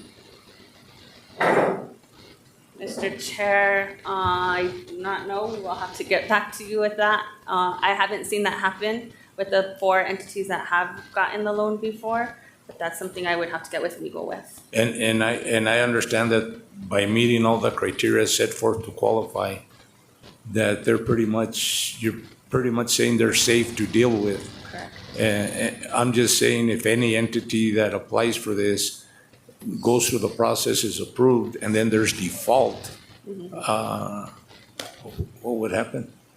Okay, we can get that information for you for the next Okay, time. and I'll leave it up to my fellow commissioners. Any questions? I do have a question. Go ahead. Thank you. Is there a max on the loan amount that can be requested from the infrastructure bank? Mr. Chair, Commissioner, no, there's not. It's up to the discretion of the secretary. Thank you. The 14 million, is that what they're anticipating for the entire construction management of the project? Mr. Chair, Commissioner McElroy, that is correct. Next question is, who's going to be there? Has the village of Los Lunas contracted with somebody? I'm assuming they've contracted with somebody to do the construction management. Who is that? Mr. Chair, Commissioner McElroy, the construction management is going to be going to be taken care of by their consultant. Moles and Corbin is performing the construction management on behalf of the village. Another question I have is based on the large funding for this project. My understanding, it's not the full build out. Am I wrong, or is that correct? Mr. Chair, Commissioner McElroy, what we did was we acquired the right-of-way to account for a future 4-lane, but it's only going to be built 2-lane currently. There was some talk about phasing the project out into 2 phases, but they secured enough funding to design or to complete the entirety of the project from I-25 to New Mexico 47. Another question I have is they're asking for 14 million. I mean, the commission could come and say, or the department could say, well, we're going to phase it in. We're going to give you a loan for 5 million at this time to get started. And then we can kind of see how that goes. And one concern I have is right now we've got and I don't know how the math works with this particular infrastructure bank, but basically they're asking for the entire amount that we have available. I don't know if it's prudent of the department to give them the entire loan at this time. You know, maybe we could give them to it in phases. I mean, something to be considered, I guess, you know, unless there's a big issue with that. Just my thoughts, because that way it would leave still money for other entities that have projects of this nature to be able to apply for some of the money that we have in the bank. Yeah, Mr. Chair, Commissioner McElroy, that's a great point. I think what's unique about this project, though, is should we phase it out and give them, let's say, a third of the what's available in the infrastructure loan, infrastructure bank, and we do get other applications and then give those loans out, then there's going to be that gap that the Village of Los Lunas is going to struggle to fill next year to continue with the construction management. I think the thought of the department is that we want to make sure that they have the construction oversight for the entirety of the project line, construction timeline, and just to ensure that necessary oversight for that federal aid project is there, just to minimize the risks to not only the village but obviously to District 3 not complying with federal oversight. Mr. Chair, Commissioner, just also to add that they did receive that $25 million federal grant, so that would be at jeopardy also. So those are just And I things want to consider. piggyback off Commissioner Chenoweth's thing is, how much do we have available in that fund again? 14.5. Okay, and it's totally up to the secretary to decide they get the whole 14.5 or is the 14.5 is that it every year or does it change? It changes. So it typically grows because like I'm not accounting for the $786,000 that they just paid us for their payment in July. But it typically stays around that amount, 13 million to 14 million. Okay. Any other questions, fellow commissioners? Maybe I missed it someplace, but where is the bank getting the money besides just those interest payments from Rio Metro right now? Is there other? Mr. Chair, Commissioner, it's interest on the loan itself. So we get monthly distributions, about $35,000 a month. Okay. And we just haven't spent the money since 2019. So it's just been collecting since then. Okay. So next steps, like I mentioned, we received their application. We are in the review process. Once we conclude our determination, we'll give our recommendation to the secretary. The secretary will then give the recommendation to you all. It will be either in August if allowed, if not in September. Is there a deadline? I don't know about the project. Yeah, Mr. Chairman, there is a deadline as far as, yes, there is. Their pre-construction meeting is going to be held on the 16th, and the contractor will be ready to get going 16th of this month. So like that was yesterday, right? So so they're ready to get going. Once they can secure this money, they'll the contractor's ready to go. And we are kind of in a time crunch because this contractor has been holding their bid since December. So it does. So let me get back. Yeah. Let me back up a little. And the reason I ask if there's a timeline is because these things come before the commission, like, and there's a timeline, and we barely get it now, and now we have to decide between here and the next meeting that we formally have to either adopt it or not adopt, approve it or not approve it. And so when we get things of this nature, it would be nice to get a bigger time frame so that we have time to digest it and we have time to think on it and talk about it rather than, and I get it. Like they had their meeting yesterday and I mean, that puts us under the gun for like quick. So you do get what I'm saying? I mean, I'd like to have more chance to review it. There's a lot of things that we're going to start holding off on because they come to us at the last minute, and I'm not particularly this, but other things, and all of a sudden it's like, oh, we need this by the next. If things do not start coming for review and we have ample time to think about it and review it, I think we're just gonna start slowing down. I don't know how the other fellow commissioners think about that. Kind of feel like you're putting me on the spot here because this is my district project, but I will say that I believe all of us would appreciate having sufficient time to consider things. I also understand that there are times when projects come up and urgent matters come up and we need to be agile as well. So I think that if we can balance, please, getting information to this commission in a timely manner.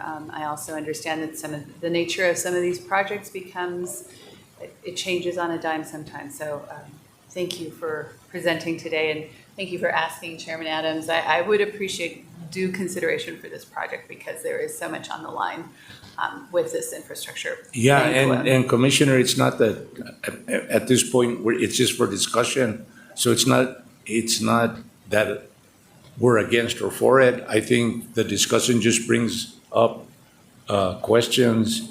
And to be honest, if it was in my district, I'd say the same thing because I think it's a worthy project. And I think it's met the criteria. I just like the time frame. That's the only thing I'm discussing. Whether it's warranted or not warranted, I think there's no question to that. And so it's not questioning the project itself. It's just that since this is the first time it comes, that we have questions as far as repayment and what happens if this stuff. I mean, chances are that that'll never happen, right? But it's a question that we ask because if we approve it, we want to know what we're approving. Does that make sense? Mr. Commissioner, members, Mr. Chair, members of the commission, 1,000%. That makes all the sense in the world. The tight time, we would have loved to come bring this to you a couple of months ago. And we had approached the village of Los Lunas to apply for the SIB loan probably 4 or 5 months ago. We recently got the application a couple of weeks ago. So not to throw the village under the bus or anything like that, but completely agree with you. And I get it. And it's not agree with you. In fact, I told Tammy today too, because she says there's some papers on the way for you to sign. And I said, well, I'm gonna have to review them before I sign them. I mean, I'm not gonna sit here and sign them. It just so happens that I was able to look through them and they already had been approved, and so it was an easy sell. So just like I'm saying here, I told her, if I don't have a chance to review something, I'm not gonna sign it. And so it's not at the project and it's not at you and everything, because everything happened so quick. It's just like for the future, and not only on this, on anything else. And I think that that's fine. Any other questions? Before we move on, Commissioner Tonjes, Lundstrom, and Taylor, do you have any comments?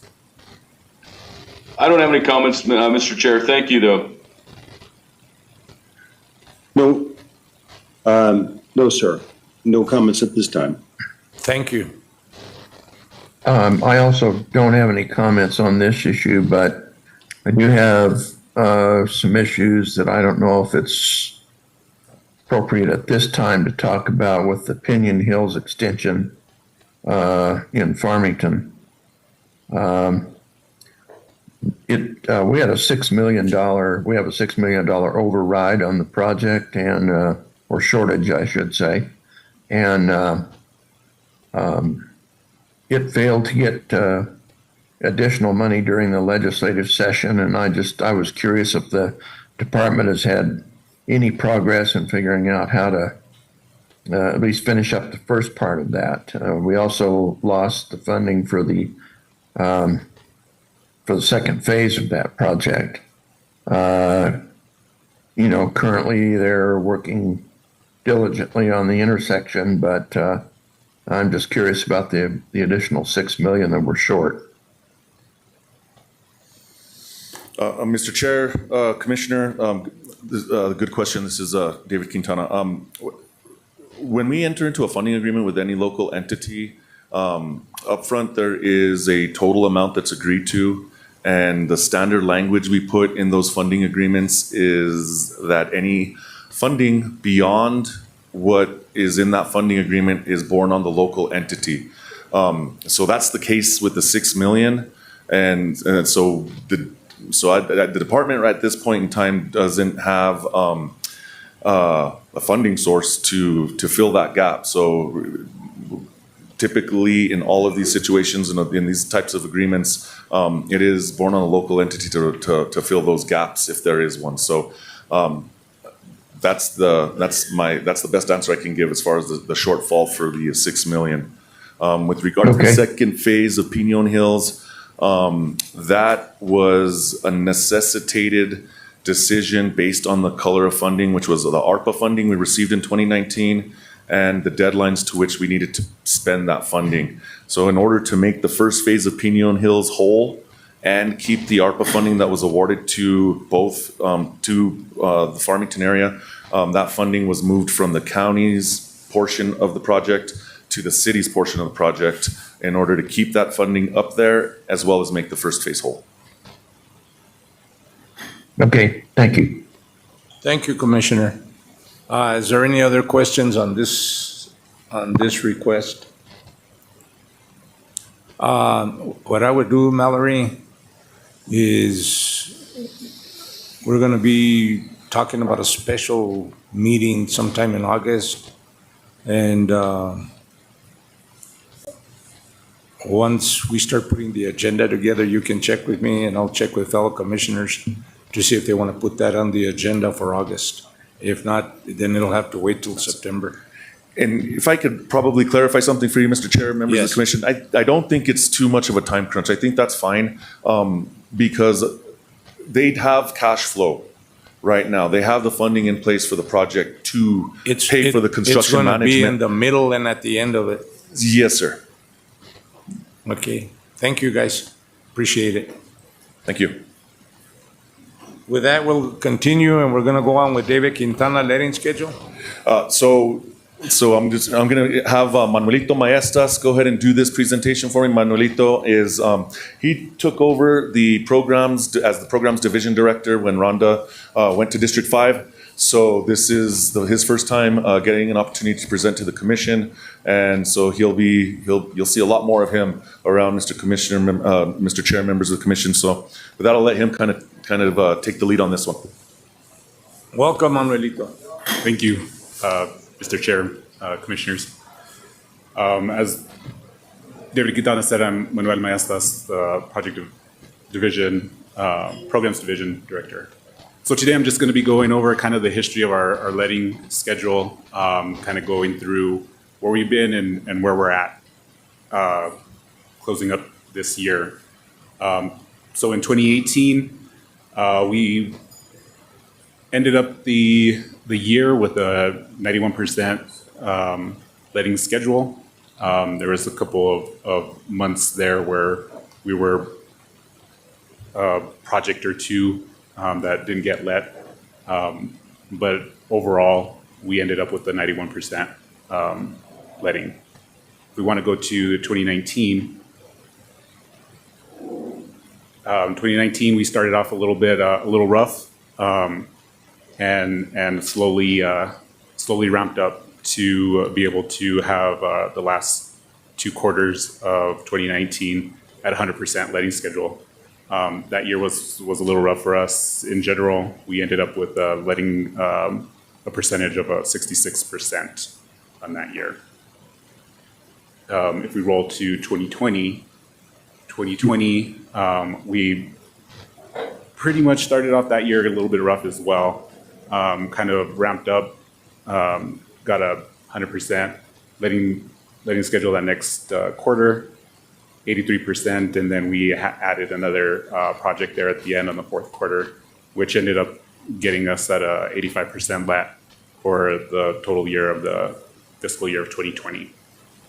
Rolling over to 2021, same thing. It's a little rough start there in the 1st quarter, ramping up to 100% in that 2nd quarter. 2 projects there in the 3rd quarter that weren't let when they were supposed to, and then we added one there in the 4th quarter. Based on that, we ended up the year with about an 87% letting schedule. 2022 was a great year. We ended up, starting off with more than 100%. We added a couple projects there in the 1st quarter, which helped us out throughout the year. In case we needed it that 2nd quarter, we missed one project, and then the last 2 quarters within that year, we were able to hit 100%, if not add another project up in there. So we had 100% let within that year. And then in 2023, same thing. We missed one project in that first quarter, and then we hit every quarter since, which ended up having a 97% letting schedule for 2023. Hitting 2024, we missed one project there in the first quarter, as well as the second quarter. And then in the third quarter, we were able to add to a couple projects to that quarter, which really helped us out. And we missed 2 projects on that last quarter. But overall, I think for that, because of the third quarter, we ended up with a 94% letting schedule in 2024. Moving on to 2025, we were able to hit 100% in that first quarter and second quarter as well. The third quarter, we missed one project there. And so when this was created, we were at about a 96%. I think today, in that fourth quarter, we're pretty close. I think we might have missed 1 or 2 projects in that fourth quarter, but we are still within the mid to low 90% letting schedule in 2025. And Mr. Chair, just for a little bit of context, right? Commissioner McElroy had asked us to present on the letting schedule back in January at the commission we had in District 5. And you know, as you're well aware with your history with the department, and Commissioner McElroy is well aware, the letting schedule is very important to our partners in construction, right?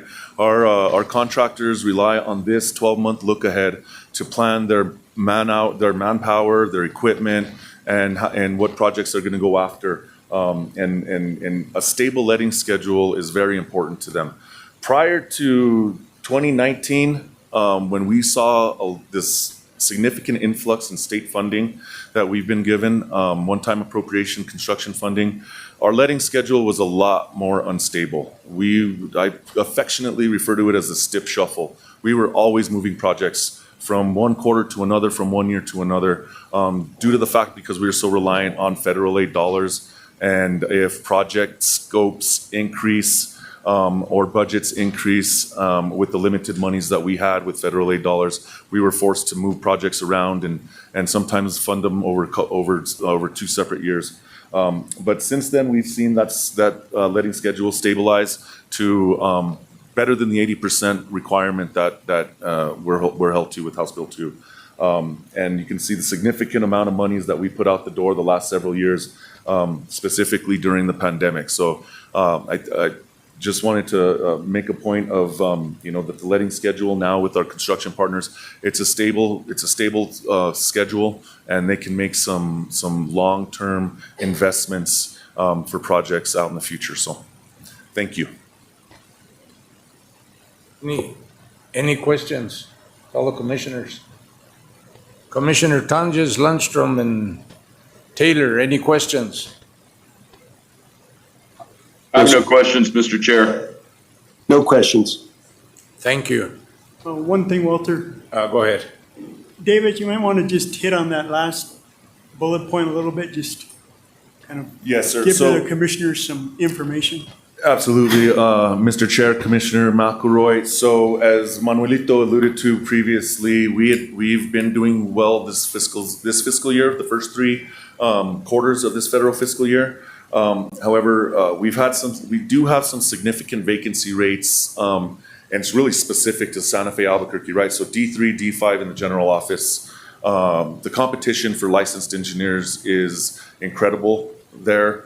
All the consultants in Albuquerque, the labs, the counties and municipalities there that have robust public works divisions that employ professionals as well, has hit us. And we're making some strides in recovering our vacancy rate, but some projects did have to get pushed back And then the fact and the reality that we were unsuccessful this past 60-day session in getting construction funding has forced us to move projects out of the current fiscally constrained 4-year step. Those projects include the border connector, which received $45 million in infra grant funding, Nogal Canyon, which received $70 million in a large bridge grant, and Rio Puerco on I-40. So those last two are on I-25 and I-40. Those are grants that need to be obligated by next September. So it is crucial that we get that funding this legislative session to keep those projects alive. The border connector projects, it's on life support right now because of the lack of funding and the $130 million funding gap that we're realizing with that project. So that's kind of, that has impacted the letting schedule a bit. Okay. Any other questions? With that, thank you for your presentation, both of you. Mr. Chair, Commissioners, thank you. Okay. With that, we'll move on to Isaac, Rio Rancho. Do we have anybody here from the city of Rio Rancho? No, sir. Good morning, Chairman Adams. Good morning. Commissioners, Deputy Secretary. Good morning. My name is Isaac Chavez. I'm the acting district engineer for District 3. So I will be presenting this morning on behalf of Rio Rancho. They are requesting the need and use of automated speed enforcement cameras on New Mexico 528. They have presented the need in a recent town hall meeting. However, they have not formally submitted their requests to the district with their formal application. From what I understand, the plan is for them to submit and be present for September and present it again in September. I do want to highlight that the automated speed enforcement cameras have been approved in Bernalillo County on New Mexico 528. Bernalillo County presented last year in March, and it was approved last year. So this would be just an extension to use it on 528, on the northern portion of 528 in Rio Rancho. So, So are they going to present at the September meeting? Chairman Adams, yes, I believe so. Okay, so being that we haven't, they haven't come before us yet, and they haven't done their presentation, and they're going to do it in September, then at that point, I think again, getting back to the fact that to come the day of the presentation and then ask for approval without us being able to review it is kind of quick. So I was hoping that they would have sent people today, and I had asked the secretary to relay that message that they, when we approved it for the city of Albuquerque and the city of and the county of Bernalillo, both the mayor came, representatives from Bernalillo County were at 2 or 3 meetings. And so I think that we would like to hear from them, their reasoning for it, even though it's just an extension. But why are we extending? What's the circumstance? I'm sure they have data on crash and this and that, whatever that thing is. And so I appreciate you coming today on their behalf and giving us a heads up on it. And so I don't know how the rest of the commission feels, but I think if they bring it in September, I don't know if you want it as a action item or if you would rather have it as a request. I would rather see it as a request at that time, and then later on as an approval process. Fellow commissioners,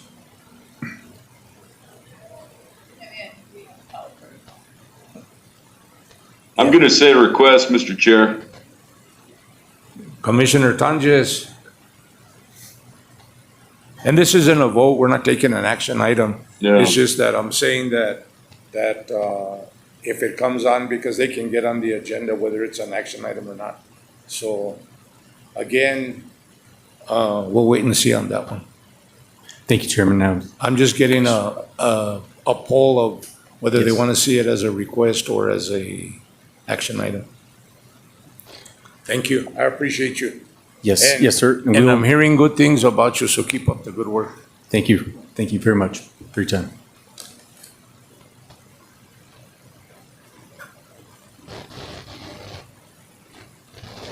Local project updates, Ted Varela, the one and only.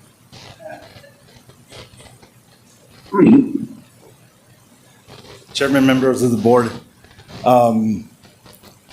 Good to be in Mora today. One of the highlights that we wanted to give was the TPF project that DOT funded for Tramperos that Adam spoke about it a little bit earlier today. So they're pulling it up. The file's kind of big because it's got some video in it and stuff. But Mora has done a good job. The commission has done a good job to tap into those funds. I would be amiss if I didn't recognize John and Monica and District 4 and their team. Additionally, I see Clarissa. They've been great to work with as we dealt with so many different things, because here in Mora 3 years ago, the story was a lot different, right? The story was that we didn't know when the fire was going to end. So fast forward to today, it looks much different than it did 3 years ago, and we're very fortunate that the department was willing to work with us. The contractor took it on, and we had to make some minor changes on the project. But anyway, just some quick highlights on Tramperos Road. We're going to address 4 things. One quick overview of the job, a little bit of what went into the design, construction, and then some things that we've dealt with regard to FEMA funding. Next. So the intent of the project was really to take a gravel road off of 518 that loops around back into Holman, 2.75 miles or so. Several turnouts, some road improvements, paving, so on and so forth, putting in base course, and upgrading some drainage structures. The timeline on it was 270 calendar days at the time. But when we got into the job, post-fire, and I'll get into that, those details had to be amended just because there was no fault of the contractor. With regard to the funding, I think this was said earlier by Chairman Adams, is that it was the largest TPF project in District 4 at $5.7 million. That included design, construction, and construction management. Next. Go ahead and hit next. So in the design, like I said, it's 2.75 miles, loops back around right up against the mountain. It gives an alternative route to 518, because if 518 gets closed, there's really no way to get around it. So at least for that section, there's an alternative route. Next. Some of the drainage structures that were improved, we had to put in some pretty significant head walls for multi-plate that went in. Next slide. In 2 different locations, one drainage structure 2, which is on the downstream side, drainage structure 19, which you're seeing here. There's a couple of real significant bends that had some serious erosion that we had to go in and put in riprap, wire enclosed riprap, to prevent that erosion from happening and taking out the road. Next slide. I thought I'd put this in there just because there was 112 turnouts on this job. 112 turnouts and not much room to work, because the maximum width on some of this road was only like 20 feet. So very limited in work area, but we had some significant challenges to keeping people access to their properties. Next. So the challenges was during the fire, it became really difficult to finish up the design because the fires were full-fledged. We still needed to complete some surveying. So that became a challenge. The design was based on pre-fire conditions, and then later on in the construction area, and as we proceeded in construction, The river was completely dry when we started that, but that was not the case after we got started. Next. Plus, the project endured the fire too. It did. I'm not saying it held up. It held up the construction and the completion because of the fires. It did. Yeah. It did. So getting into the construction side of it, the picture that you see on the left is when I came with Jerry Martinez the first time to the road superintendent to evaluate the project. You can see here that the pipe was completed, rotted out, and the bottom of the river was dry. Next. You could walk right inside the culvert. The head wall was cracked. There was a lot of deficiencies, but you know what? It was holding up because the river was dry. Next. This is DS-19 upstream a little bit. It had a slope paving or a slope blanket on the culvert protecting it. Really not much threatening the structure at all. We extended this structure, put in another head wall, put in the riprap. Next. Right before we came in to start the construction, we had some pretty devastating rainfall that Chris Urostra, I remember reporting at a statewide PM meeting that they had received something in the neighborhood like 20 plus inches of rain in the region. So we were getting big boulders coming down off the mountain all the way down to some of these drainage structures. Next. So as we started construction, the river was flowing so rapidly and so high that those were different conditions than when the project was led and awarded to GM Emulsions. But these guys didn't quit. These guys were diligent in dewatering. In the middle of winter, this guy's in his insulated coveralls trying to still dewater the area and divert the river. Next. So we had some good days that we were able to get some good production and move forward and make progress on the job in those wider areas. Next. Hot mix delivery became an issue simply because everybody else was working as well. So the plant in Taos couldn't get us hot mix. The plant in Santa Fe couldn't get us hot mix. There was days that we were getting hot mix out of Algodones in Bernalillo. So, you know what? On a good day, that's great. Next.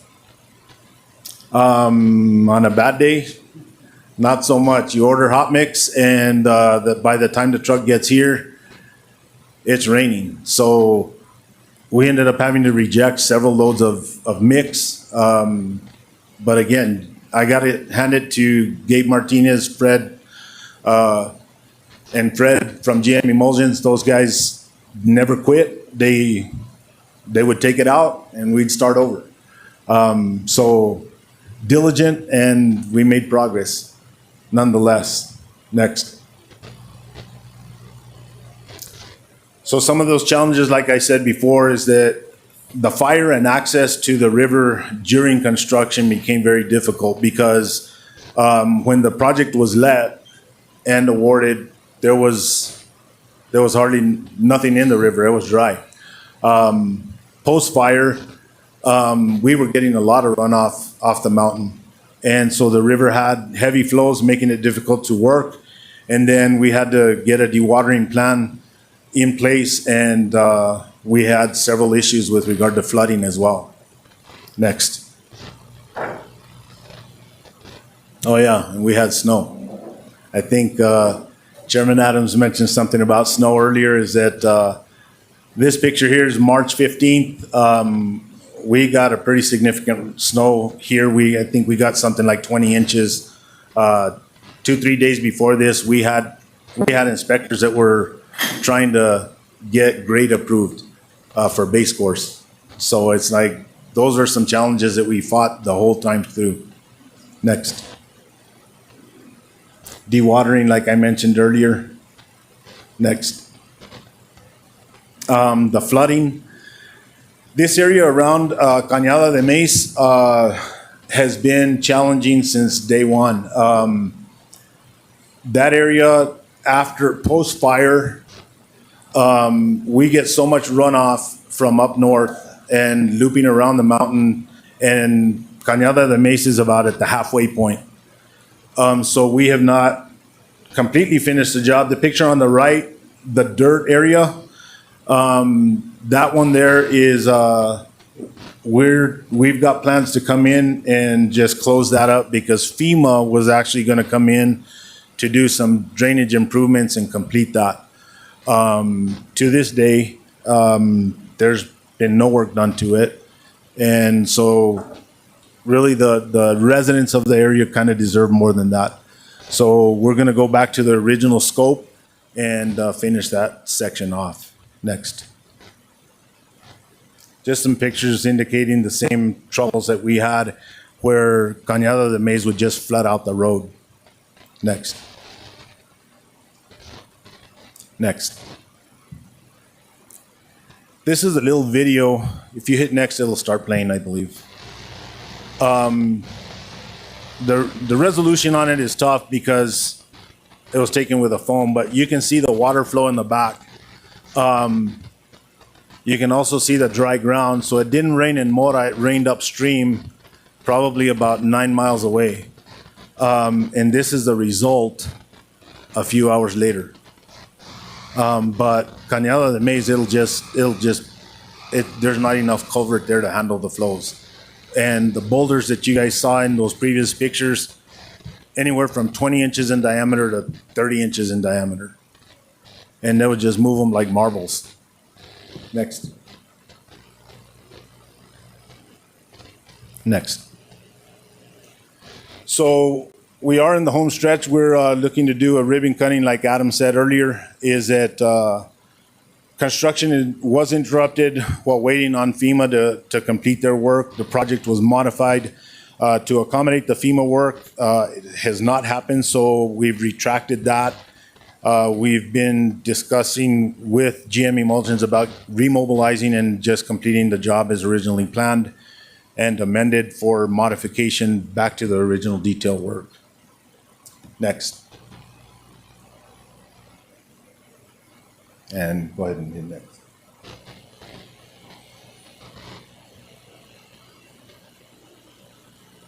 You might want to give it volume a little bit.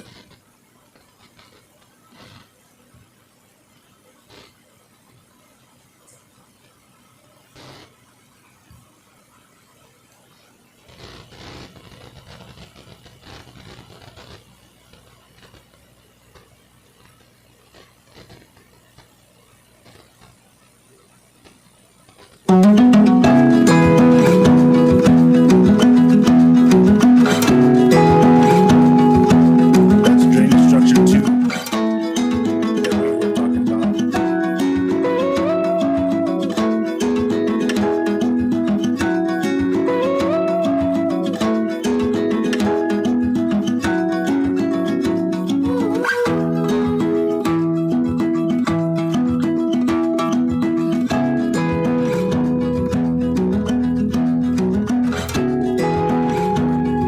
This area that was left out, Cañada de Maíz is where that tree line is.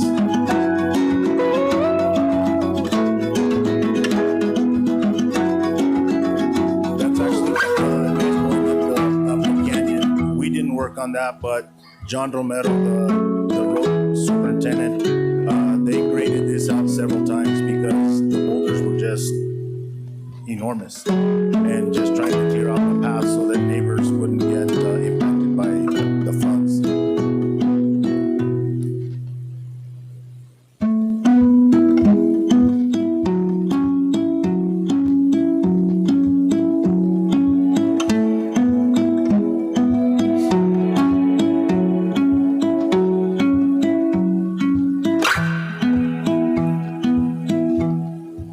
So you can see all the birds on the background of those of the mountains. The Mora River is there to the right of the road.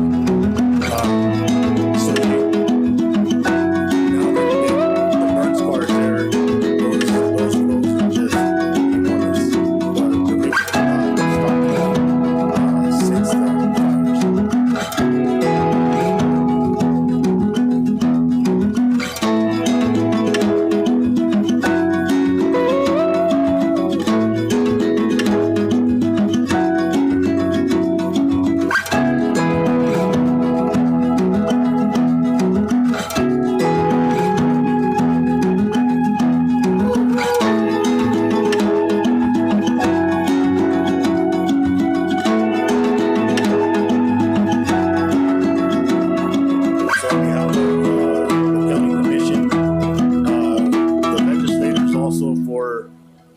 creating the TPF funding and how entities can actually tap into some of those funds to improve their area. We appreciate the commission's work, the district's efforts, and their work in distributing these funds and trying to get our communities better service and having good roads in their area. So I stand for any questions. Ted, and thank you for that presentation. And this is just a perfect example of what we talk about when we talk about partnerships. This one was with Mora County and NMDOT, so we were happy to be a part of it and happy to see the end result and the benefits. So thank you. Any other questions? No, without that, Ted, get the Great plates report. ready for the chicharrones. Thank you. Now you're closer to chicharrones. No questions. Thank you, Ted. We're gonna go on now, and I think, Richard, this is very, this is good information, and I would encourage you, Clarissa, to come up, and we're gonna be talking about the government road hazard fund, but I know you guys are looking for equipment and stuff, and we have different auctions where we, what are the auctions, Kurt? That we have the, It's the equipment waiver auction. yeah, and so there's a chance to get equipment without paying for it, right? If they qualify, Yes. yeah. So good morning, Chairman, members of Commission. If you can turn to page 102 of your Commission booklet, you'll see the request for approval for our FY26 Local Government Road Fund Equipment Waiver Program. So the Equipment Waiver Program allows the department to use up to $500,000 in LGRF funds to assist counties, municipalities, and qualifying entities that can demonstrate financial hardship. Eligible participants may use these funds to purchase through auction surplus NMDOT equipment that is no longer used by the department and would otherwise be sold at public auction. So on page 103 is a list of entities that were reviewed by the Department of Finance and Administration, and they have been deemed eligible for the program. So with that, I respectfully request your approval for these 20 entities to participate in the upcoming equipment waiver auction. Commissioners, you've had a chance to review this. Do you have any questions, comments? If not, what is the pleasure of this commission?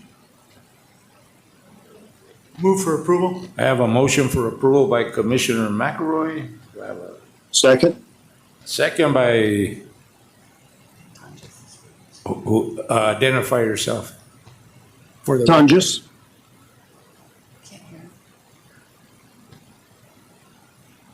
Can I get a, This is Tonjes. okay, from Commissioner Tonjes, we have a second. Can we get a roll call? Chairman Adams, Yes. Commissioner McElroy, Yes. Commissioner Tonjes, Yes. Commissioner Chinowith, Yes. Commissioner Taylor, Yes. and Commissioner Lundstrom. Yes. That carries unanimously. Thank you, as always, Clarissa. Thank you. We're going to move on to our last item on the agenda, which is the special meeting time, date, and location. Mallory. Yes, Chairman and Commissioners, I'm here to request a special meeting for August. The three topics that we have right now are the approval of the Transportation Project Fund projects, the FY27 budget request, and the manual uniform traffic control devices. I'm asking for approval to identify a date, a time, and a location for the special meeting in August. Historically, we've held it the last week of August, and it's been done virtually. Fellow commissioners, can we schedule the date in the last week of August? It doesn't matter when, right? It does not matter. And I will And it doesn't respect- have to be the last, sorry, it doesn't have to be the last week either. or let me do this. If the commissioners would rather, can you all get back to Tammy with a date that works for you in August for a special meeting, and that way we can coordinate it and it meets everybody's timelines? Because I know, like right now, you might say a certain date and you get back and you say, I have a meeting that day or whatever, so. Yeah. would that be feasible for commissioners to get a hold of Tammy, give her a date that works for you, and then I'll work on it and make sure that it meets with everybody. I'll get a date that meets. That works for me, Mr. Chair. That'd be great. This is Commissioner Lundstrom. Yes.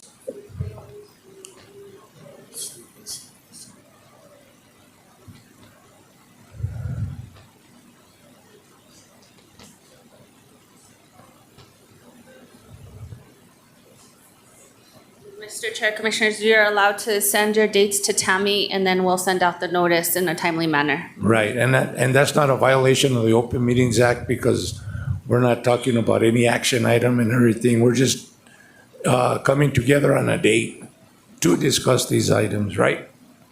So we're good. We're good to go. So I don't even need a motion on that because or let me get a motion.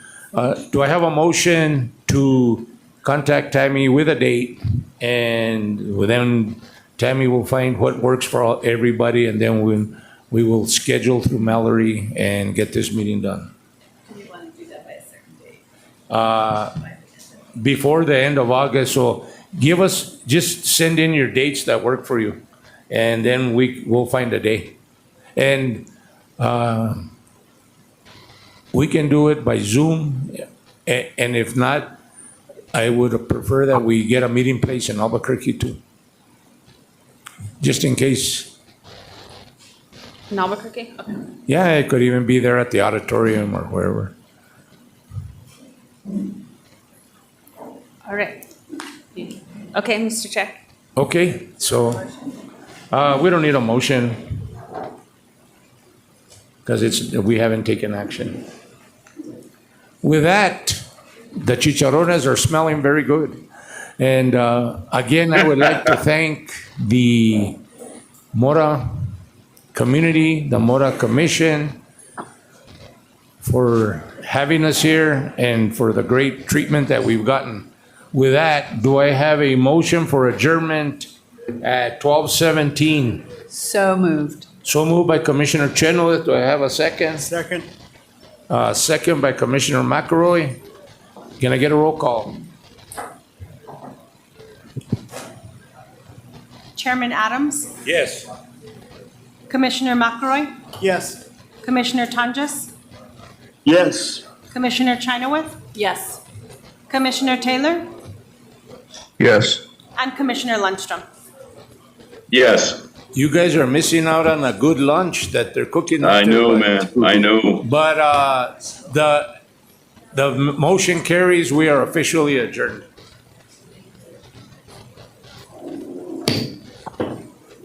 Make sure you eat before you go.